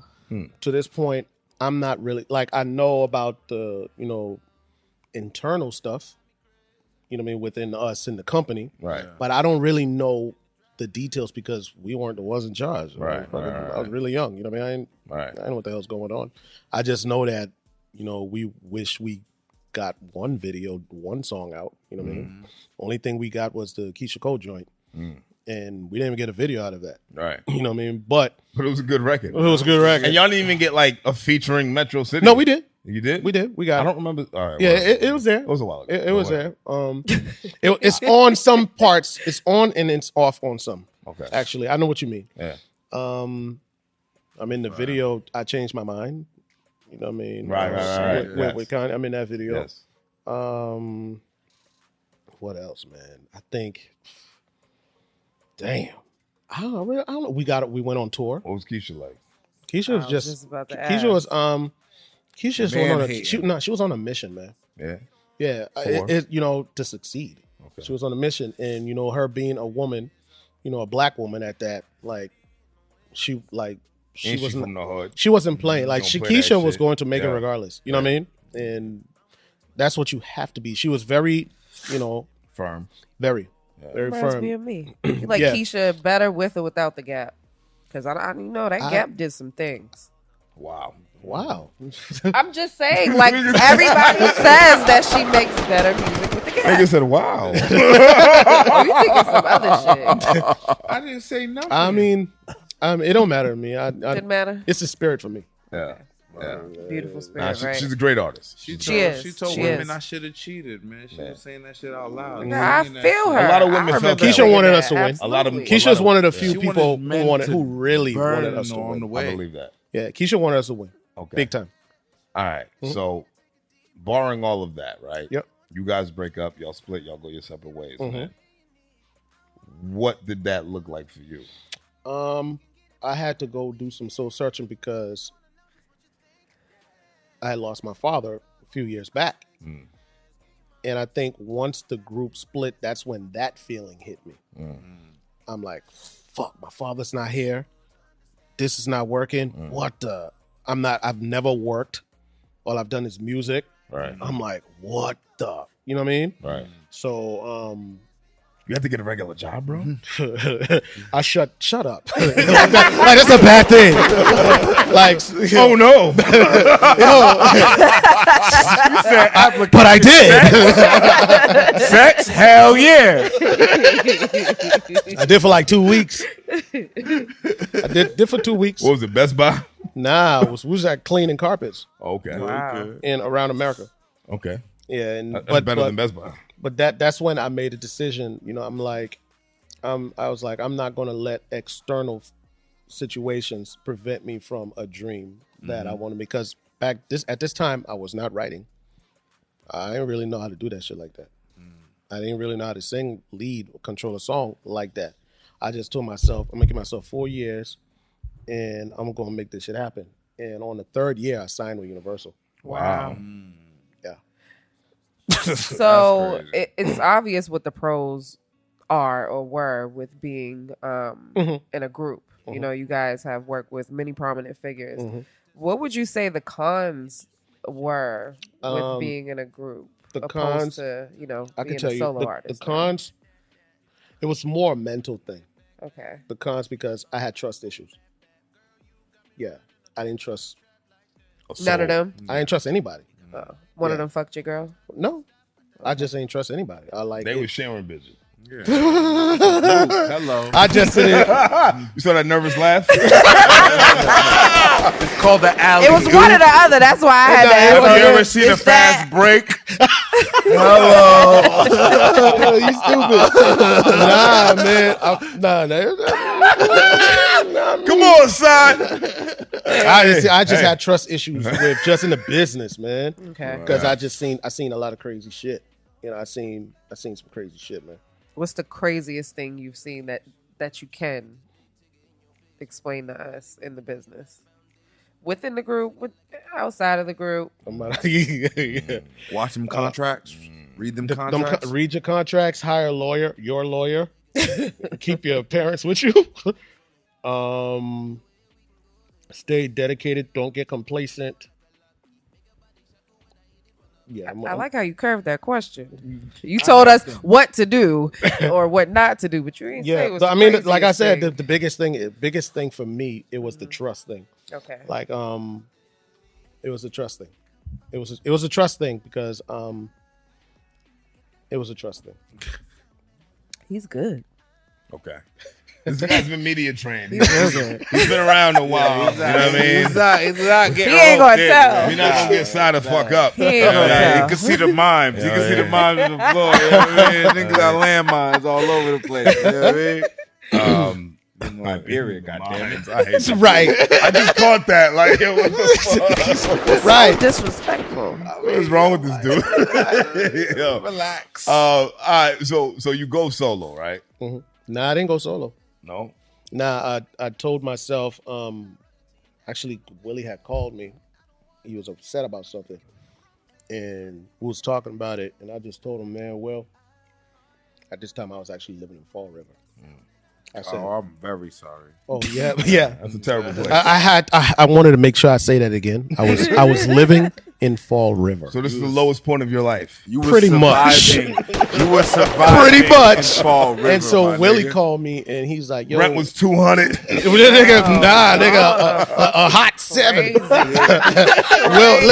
Will was like, what the is going on? And I'm like, nigga, I said, my bro, I'm just getting the songwriting, man, and I'm gonna always be here. You know, the shit's just not working out. You know, some people want to go do their own thing, and I'm like, okay, well, I'm gonna just go write. Right. You know what I mean? Because I wasn't ready to step out or do none of that shit. Right. So, like I said, I took my time. I read all about the music business as far as publishing to understand that. Right. I want to understand it inside out. You know, that's around the time I actually met Joey. And Joey became like my brother, my confidant, like, you know what I mean?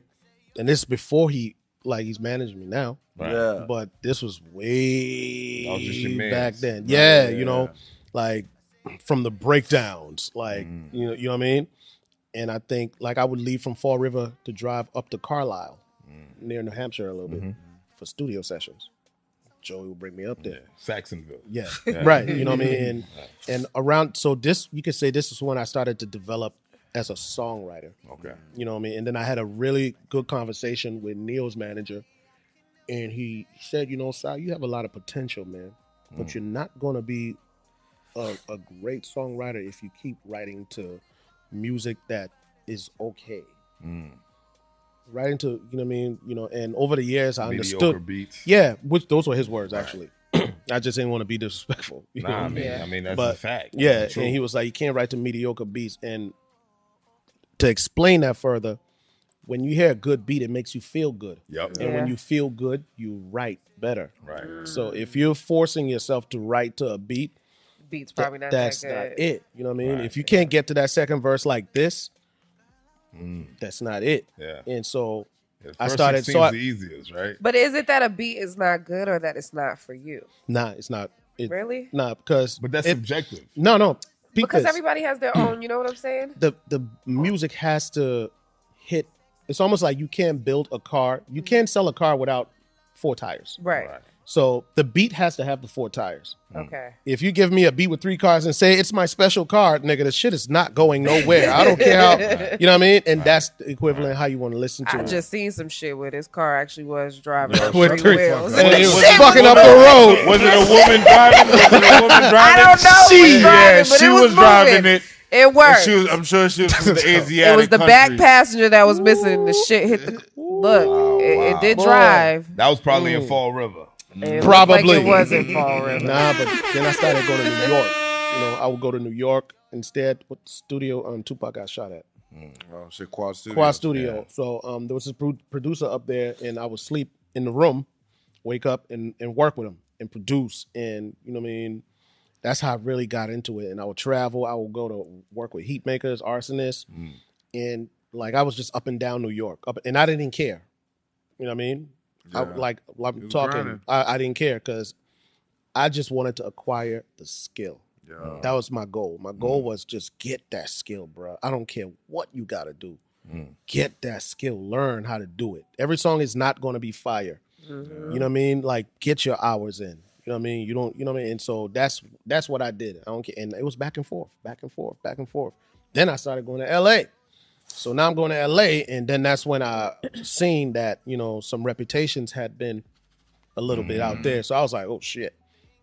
All right, I'll go back over y'all really fucked up LA when y'all went when y'all was young. It ain't y'all. Message. It wasn't y'all. Accusation. False. Accusation. Guilty. Nah, but then things just started to change for me slowly because I kept getting better as a songwriter, and I started to recognize it. You know, so then the confidence started to grow, you know, and then I moved to Atlanta. And Wakanda. Yo, it is though. It really is. I get to Atlanta and I get my shot. My cousin calls me. I got somebody that want to talk to you. It's Ronnie DeVoe. Ronnie says, "Yo, man, we want to use this record on our project, bro. It's fire, man." I'm like, done. The song's called All That There. And that was the first one I did. Then I did the second one, finally, the one with SWV. Then I did the third one, I'm Better, with KG from Naughty by Nature, producer. Then, so it's All That There, I'm Better, finally, Don't Go, produced by Battle Cat in California. And they gave me my shot basically as a songwriter. And a few weeks later, I worked with Music Soul Child. And that experience was freaking fire. Okay. Yeah. Like, a lot of people think they can write. Okay. Not like Music Soul Child. Nah. He's next level with it. I believe it. Like, first of all, I was an hour late to the session. Oh, okay. Disrespectful. So you didn't give a fuck. Nah, that was a struggle hour late. Okay. All right. So I get there and he's chilling. And he's like, "Yo, sorry, come in, man." You know, I was like, "Sorry, I'm late, man." He was like, "At least you made it." Which eye was he looking at you with? Bruh, got on glasses. I'm not, that would not be, listen here. Fair one right now out there. So, but anyway. Oh my this guy, man, this dude, oh man. That was man, you're not at welcome to any shows now. God. Damn, I was about to get y'all VIP tickets. It's a wrap. Don't worry about that. Next. We want those. Don't worry about Damn, man. That was your VIP tickets down the drain, bro. I like sunglasses too. Hey, oh shit. Yo. So let's keep it going. Let's keep it going, man. Shout out Music Soul Child. So we get in there, we knock the song, we knocked the song out, man. And I was gonna explain the process, bro, but shit. It was great. I want to hear the process. The process, oh man. I'm a big music fan. Let's take 5. I'm a big music fan, man. Sing one of his songs. Nah, I know a bunch of his songs. Teach Me How to Love is crazy. But I can't leave you alone. Can't Come get on, you Cyrus. out of my system. Nah, listen, that dude truly is a genius. Yeah. Great songwriter. I seen songwriting on a different level, and it pushed me. So I get there, and I was so excited to be there because he was chilling on his phone, relaxed, and I'm like, all that went through my mind was, that's Music Soul Child. He can relax. I can't. Right. I went straight into the booth immediately. And, you know, there's this thing where you freestyle melodies, you know what I mean? And then you pick from the melodies and put your song together. So that's what I'm doing. So I'm running through this thing for like a good, you know, I did like 4 takes, and I'm just throwing out melodies. This dude stops it. Said, "All right, come on, bro, you're done." I'm like, damn, that shit was bad. So I come out. He said, "All right, so this is what we gonna do." So I'm watching. He takes the melodies, arranges them, he plays them back. He said, "That's the song format right there." Wow. Then he goes in and he sings it straight. Wow. He comes out, we write it. Wow.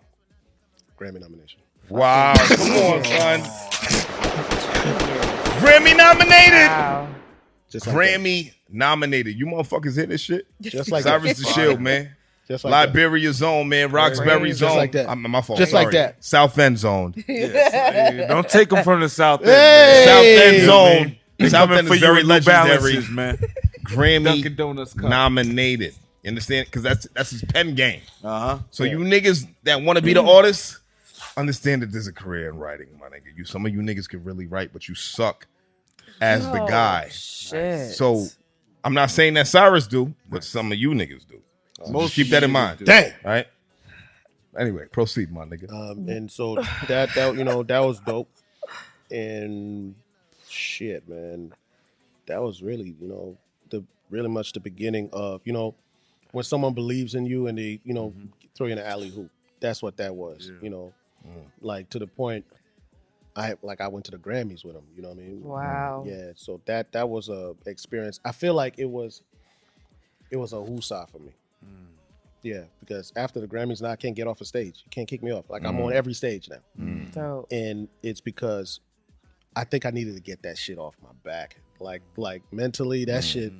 Like All I this just, shit you went yo, through, yeah. like I'm like, I almost like I just felt unaccomplished, man. Right, you know right, what I mean? right. And so I think when I did that, because I didn't have to go to the Grammys. Like even though I was nominated, like I didn't have to go. You know what I mean? The project was nominated. Everyone's a Grammy nomination, a part of it. But I didn't have to go.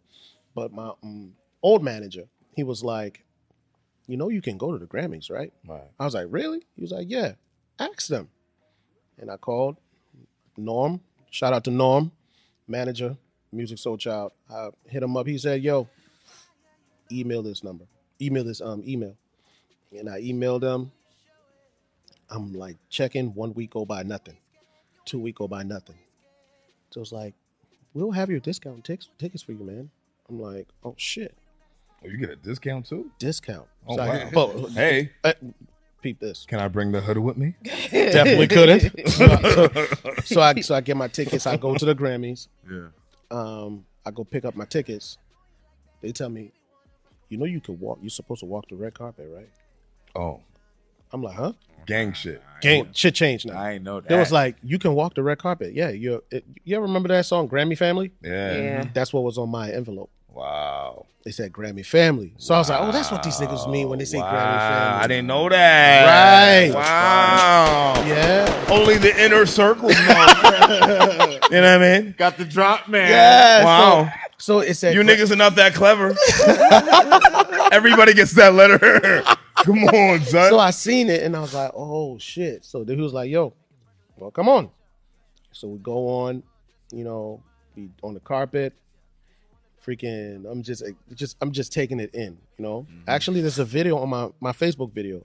He takes my there's a video where he takes my phone, and he's like in his interview holding my phone. That's why he's a real one. Okay. He's holding my phone so my family's, everyone's watching him, and he's doing an interview with my phone in his hand. That's fire. I'm like, yo, this dude's the realest dude. I'm telling you. Fire. But he gets even more. So now it's time to go watch the show. He said, have a good time, man. Here's my ticket. Wow. So now I'm sitting in his seat. Wow. Shit. Yeah. Because without you, then He just gave it to me, and then he just goes and go do whatever. He didn't even go to the award show. He's got it nominated so many times. You'll get the hors d'oeuvres. Stay for the gift bags. He's never won. Stay for the gift bags. You Like hear 13, me? 14. That's crazy. Nuts. And I don't get it. I think that year he should have won. He should have won that year. Because you was on it. Yeah. Absolutely. I think his project was a strong R&B project. Yeah. Like that was the category was R&B, best R&B album. You know what I mean? And they gave it to Bruno. Shout out to Bruno. but you see what I'm Bruno's not real R&B. Hit where music like this dude's like it don't get no more genius than this, man. R&B genius, it don't get no more than this. Right. And so, but I experienced it, and I think the turning point for me to get back on stage was so as I'm watching Kendrick perform, and I'm like, okay, this is what I would have did different. I was never thinking like that. You know what I mean? So it's almost like I'm back to me a little bit, where I'm breathing. I'm seeing, you know what I mean? They say when you tell the story differently when you're healed. So I feel like that's what's happening to me. I'm healing and I'm starting to be back to normalcy. So I'm like, oh man, I'm enjoying the show. I'm not tense. I'm not looking over my shoulder. I'm just watching. And then Cardi goes on stage and she's performing with Bruno. I made up my mind right there. I said, I'm getting back on stage. Right. And I left the Grammys. If this gangsta ass bitch could do it, I could do it. Yeah. But I think I was just motivated again. And I was like, okay, I think I seen what I needed to do. Let's get to the next thing.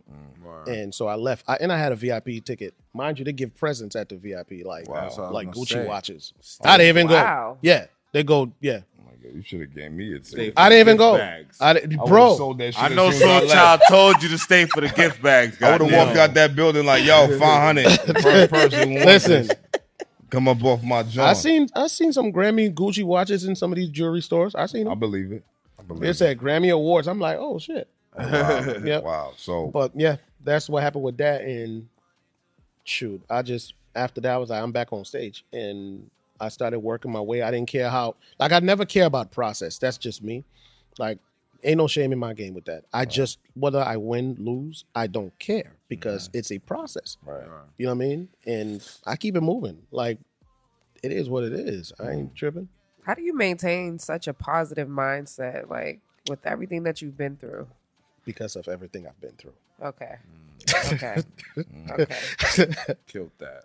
It ain't nothing even to say after that. Shit. Yeah. That answers everything. So does your personal experiences play a part of your creativity when it comes to writing? Like, what is your writing process? How do you separate yourself from past traumas to create magic? I learned how to what's that word? Compartmentalize. Okay. Yeah. That word be fucking me. Bruh. Another one. I was nervous. I can spell that. I just can't say it. Yo, I can't say it. Spell it. Nah, don't even have to. Don't make me do that. Go ahead. About Keep to going. embarrass him. Now, All right, no, just- don't do this. All right. just being able to, write what people, like one of the things I do is if I'm writing for you, I ask you questions. Talk to me, about your life. Like a therapy session. Yeah, a little bit. Okay. How much pussy you get? Wow. Is that like one of the questions? It's like, is you really that nigga outside? Like, you know what I mean? Oh my God, the process, man. Jesus Lord. He's serious though. The process, man. On average, how much have you made over the last 5 years? You stupid. I think the process for songwriting for me is because of those experiences, because of working with all those different people. I'm able to take your life. Yeah. You know what I mean? And I can see the connection to mine. And I approach it like that. And then I just go. You know what I mean? I like that. What I wanted to go in on, man, is where you are now, right? Yeah. You as an artist now, you did drop the project in 2020, In My Right Mind. Yep.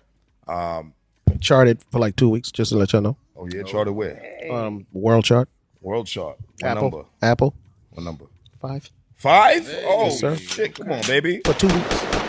Say that again. 2 weeks. I'm getting that plaque. For 2 weeks. Once again, like I said before, I love this project. Thank you. Like I said, Lingo was my joint and all of that. Man. Where was you at when you dropped this? Like as far as like mental space and creative space? Damn, I don't want to get dark, bro. Damn. Your side, we've been talking a lot over these past few years. I don't want so when you dropped this, like I kind of saw I saw it coming because you told me it was coming. You know what I'm saying? So like I just want damn, how heavy, how dark should it get? We were losing a lot of people in our music industry. Yes. And a lot of them some of them didn't get to release an album. And I was like, that can't be me, man. That it's just being real.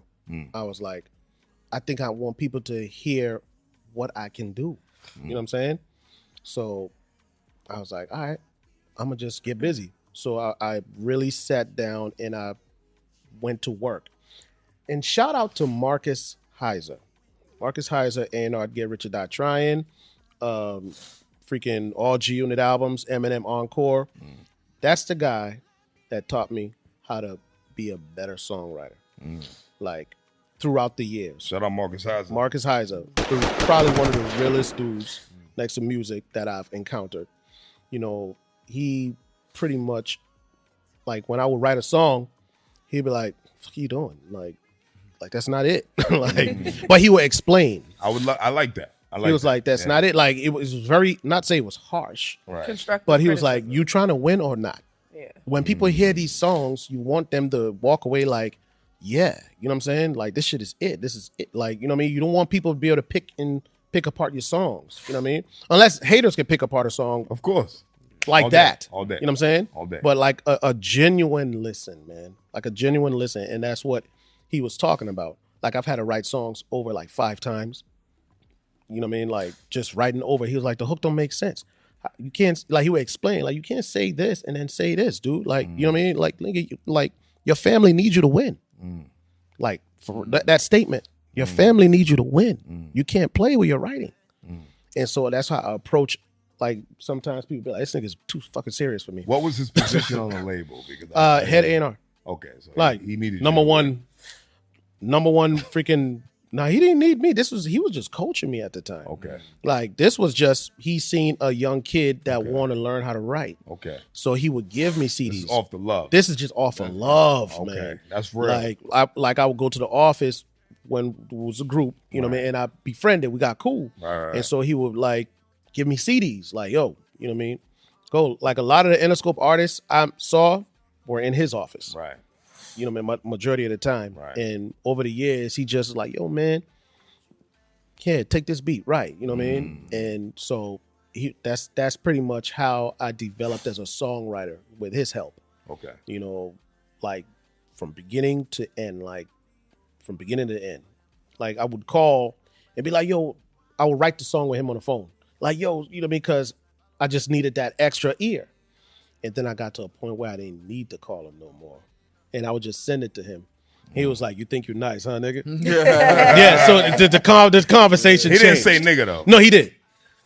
He's a black dude. Oh, Heiser. Yeah, Heiser. I thought that was. The I people thought that- German. Right. I was like, "You German?" That Kanye was beefing with right now. Nah. That's No.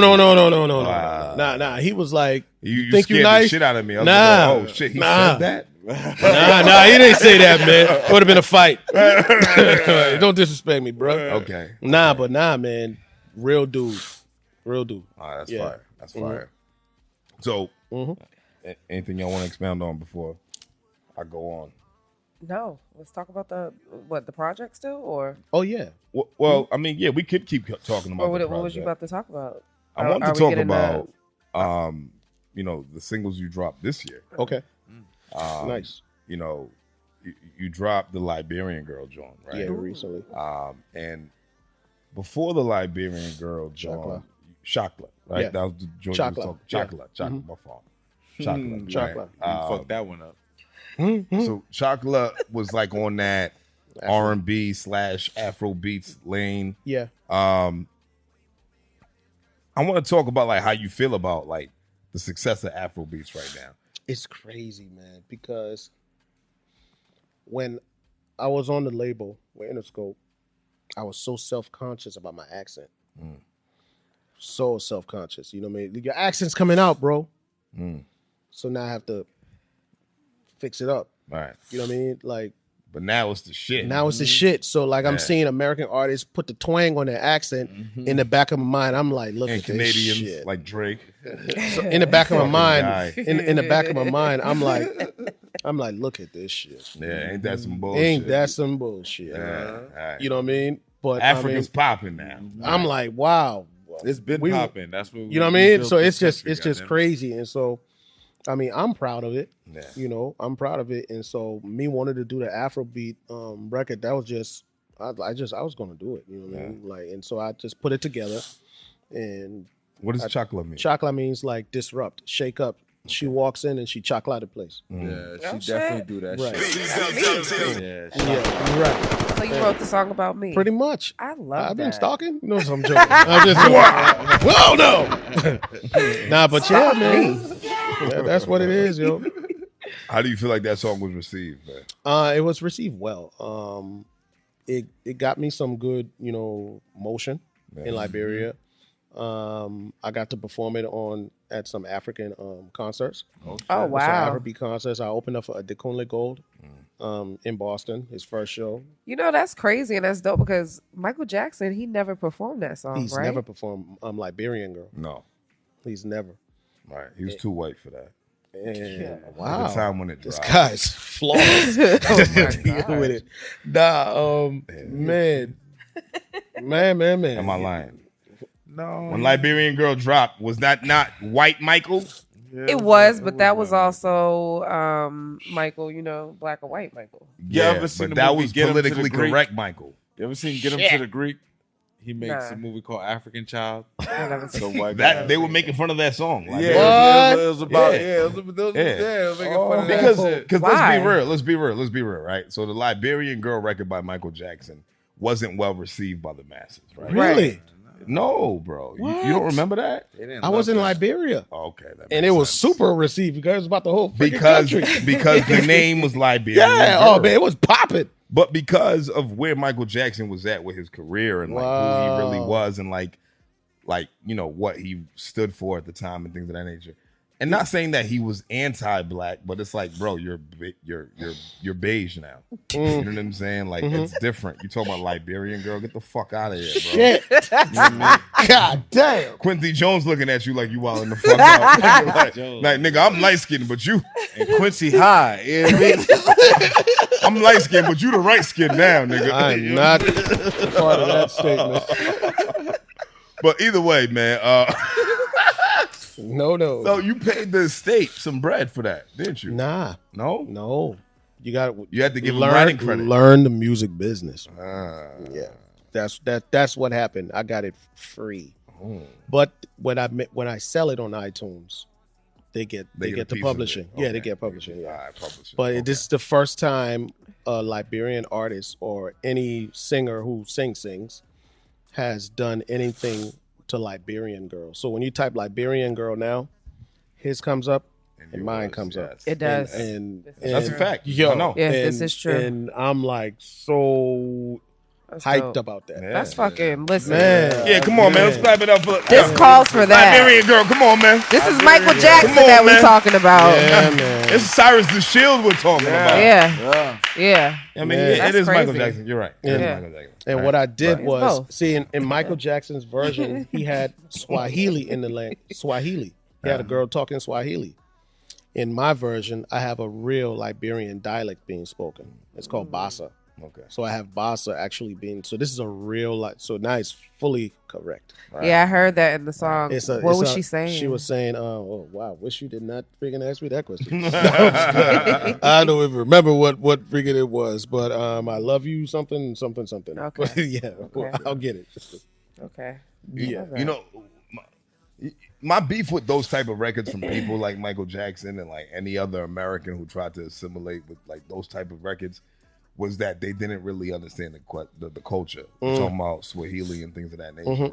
Right? So Yeah, I didn't get that. Those are the things that like upset me about shit like that. So like that's why it's like, bro, you did that shit for international grab. Yeah. Let's be honest. You know what I mean? We all know that Michael Jackson didn't even like black women. He was fucking these white bitches. Damn. Look like, you know what I mean? Let's be real, right? So, More than white you know what I mean? you It was a money grab. Naomi Oh, Campbell. It was a money okay. grab. All right, okay, but was he really fucking her? I think so. I don't know. only God will know the answer, right? But either way, I think so. Yeah, but Liberian Girl came out. What time is it now? Baby Come Back is out.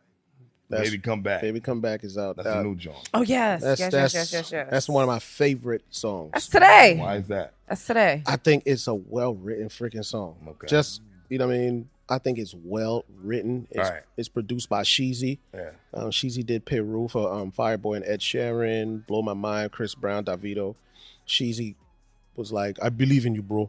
Yeah, go do what you want to do." Right. And I was like, "Man, That's good. thank That's you. really good. Yeah. I appreciate you, bro. Bro, I appreciate you, yo." Yeah, man. So I'm really proud about that song, man. Yeah. It's beautiful. Wow. Oh, I love the way man. it sounds Yeah, like. it is. Yeah. Thank you. You know, we heard it early, so like it's funny because you're saying like it's out, but you're right. Today is the 16th. It's after Now midnight. it is. It's Right. 12, Yeah. 16.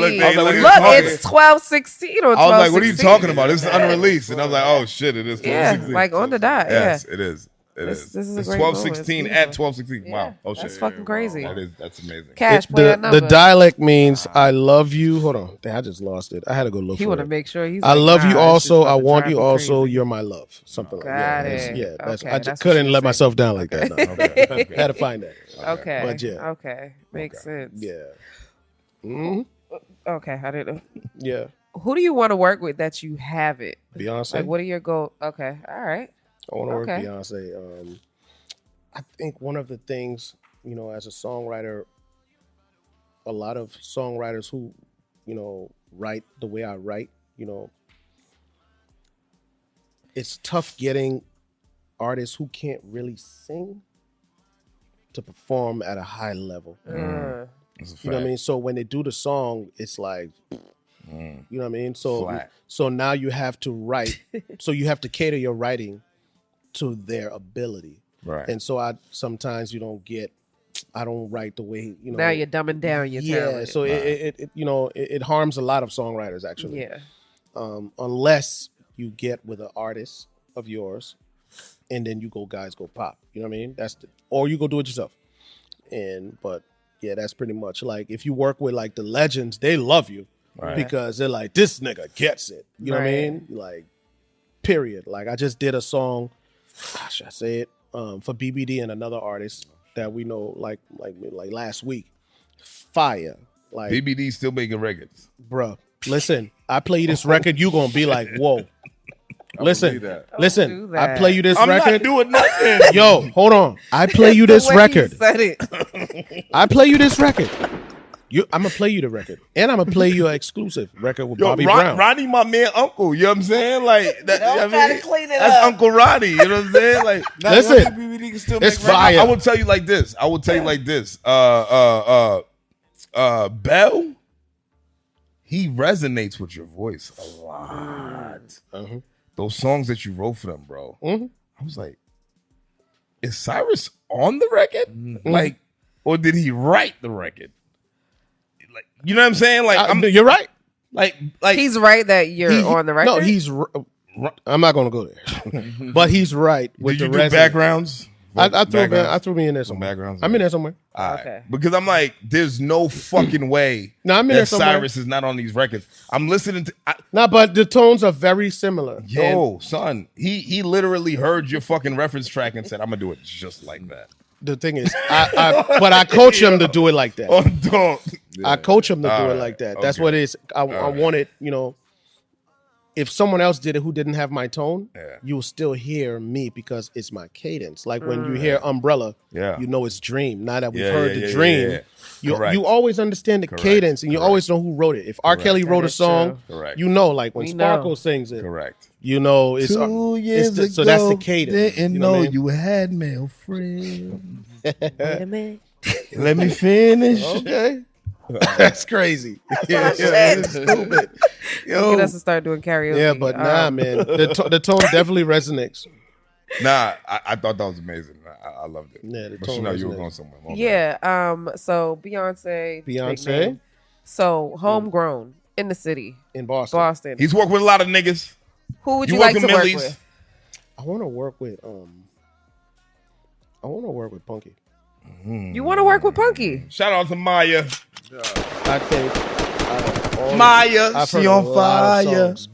We go Yeah. back like babies and pads of I think- fire. I think Punky's one of the best songwriters I've heard out of Boston. She's she's really a dope. excellent No, like songwriter. She's I really think dope. like it can be there's some Excellent kinks songwriter. there that can be worked out, but Excellent songwriter. like she's gonna get a hit. Like I see it coming. She gonna get a hit. It's my nigga Maya. Might get it before me. She gonna get a hit. My nigga Maya, man. What about male Male R&B? R&B. Who would I like to work with? Have you guys ever heard of this kid named Curel? Yeah. That sounds familiar. You mean Sorrel? Sorrel. Sorrel, that's how you With a pronounce C. it? Yeah. Most High King. So, That's B. So he used to sing with my little brother. They got a song with Nipsey. They were in a group called Erratic. Yeah. Yeah. And so he's always been nice. And he's amazing. I think I'm gonna do something for him. Songwriting. Yeah. I think I want to do that because he's good, man. Pretty good. I want to work with him. That's Najee Janie's family. Yeah. They cousins. Oh, wow. Najee Janie, Milk Yeah, Shaw we had him on Benedict, the podcast. all of that. Yeah. Yeah, I want to work with him. I think he's really nice. I think he was the best R&B freestyler we've had. You know what I mean? Just based off natural singing. We put on whatever beat and he literally would. Yeah, he's a hip hop beats. Yeah, you know what I mean? And he literally was just going off the vibes that him and his cousins was doing. So like, Sorrel's amazing. He's incredible. That's right. His pen game is strong. His freestyle game is strong. Yeah, I believe in Dude.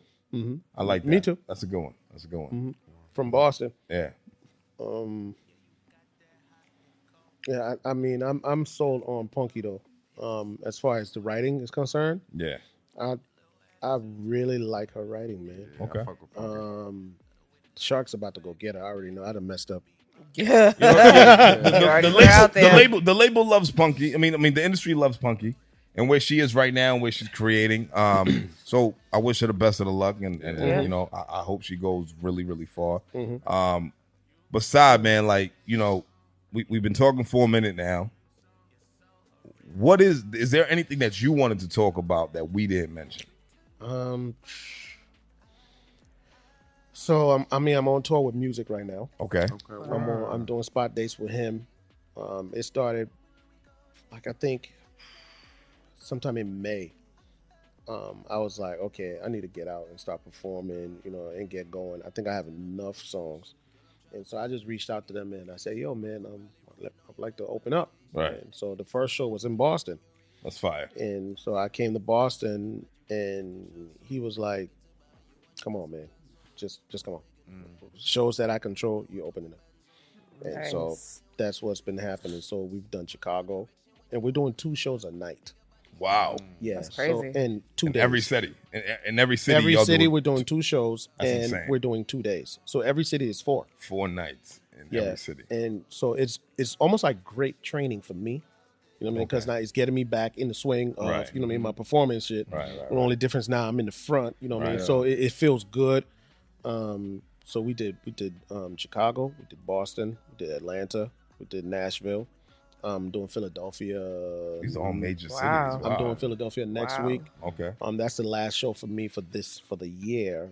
And then I'm gonna start working on doing my own situation, my own tour. Okay. And getting some of these videos out. I got a record on Def Jam coming out with this new artist that they got. That's a big deal. Yeah, I'm looking for it. This is my first sort of kind of placement as a writer and a producer. Okay. Yeah, so I'm really hyped and excited about it. They gave me the opportunity to do that one, so I'm looking forward to that.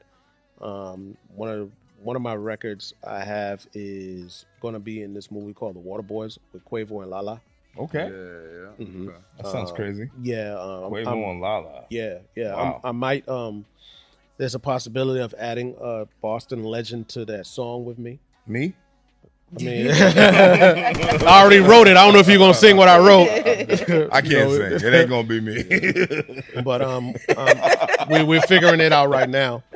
I'm trying to see how we can get that done, and just continue, growing. And I'm definitely here to, do writing and vocal production for anyone in Boston who, like that's, I love doing that though. Right. I love, like, vocal production is my thing, and writing. But I'm definitely performing more. I'm gonna try to do more shows out here, and keep it pushing and get some shit on BT, and y'all can see it, in a different light, sprinkle it, What else? Yeah, man, that's pretty much, and continue building where y'all. Yeah, word. Yeah, wow. Absolutely. How do you want to be? This is my final question. How do you want to be remembered in this world? I want to be remembered in this world.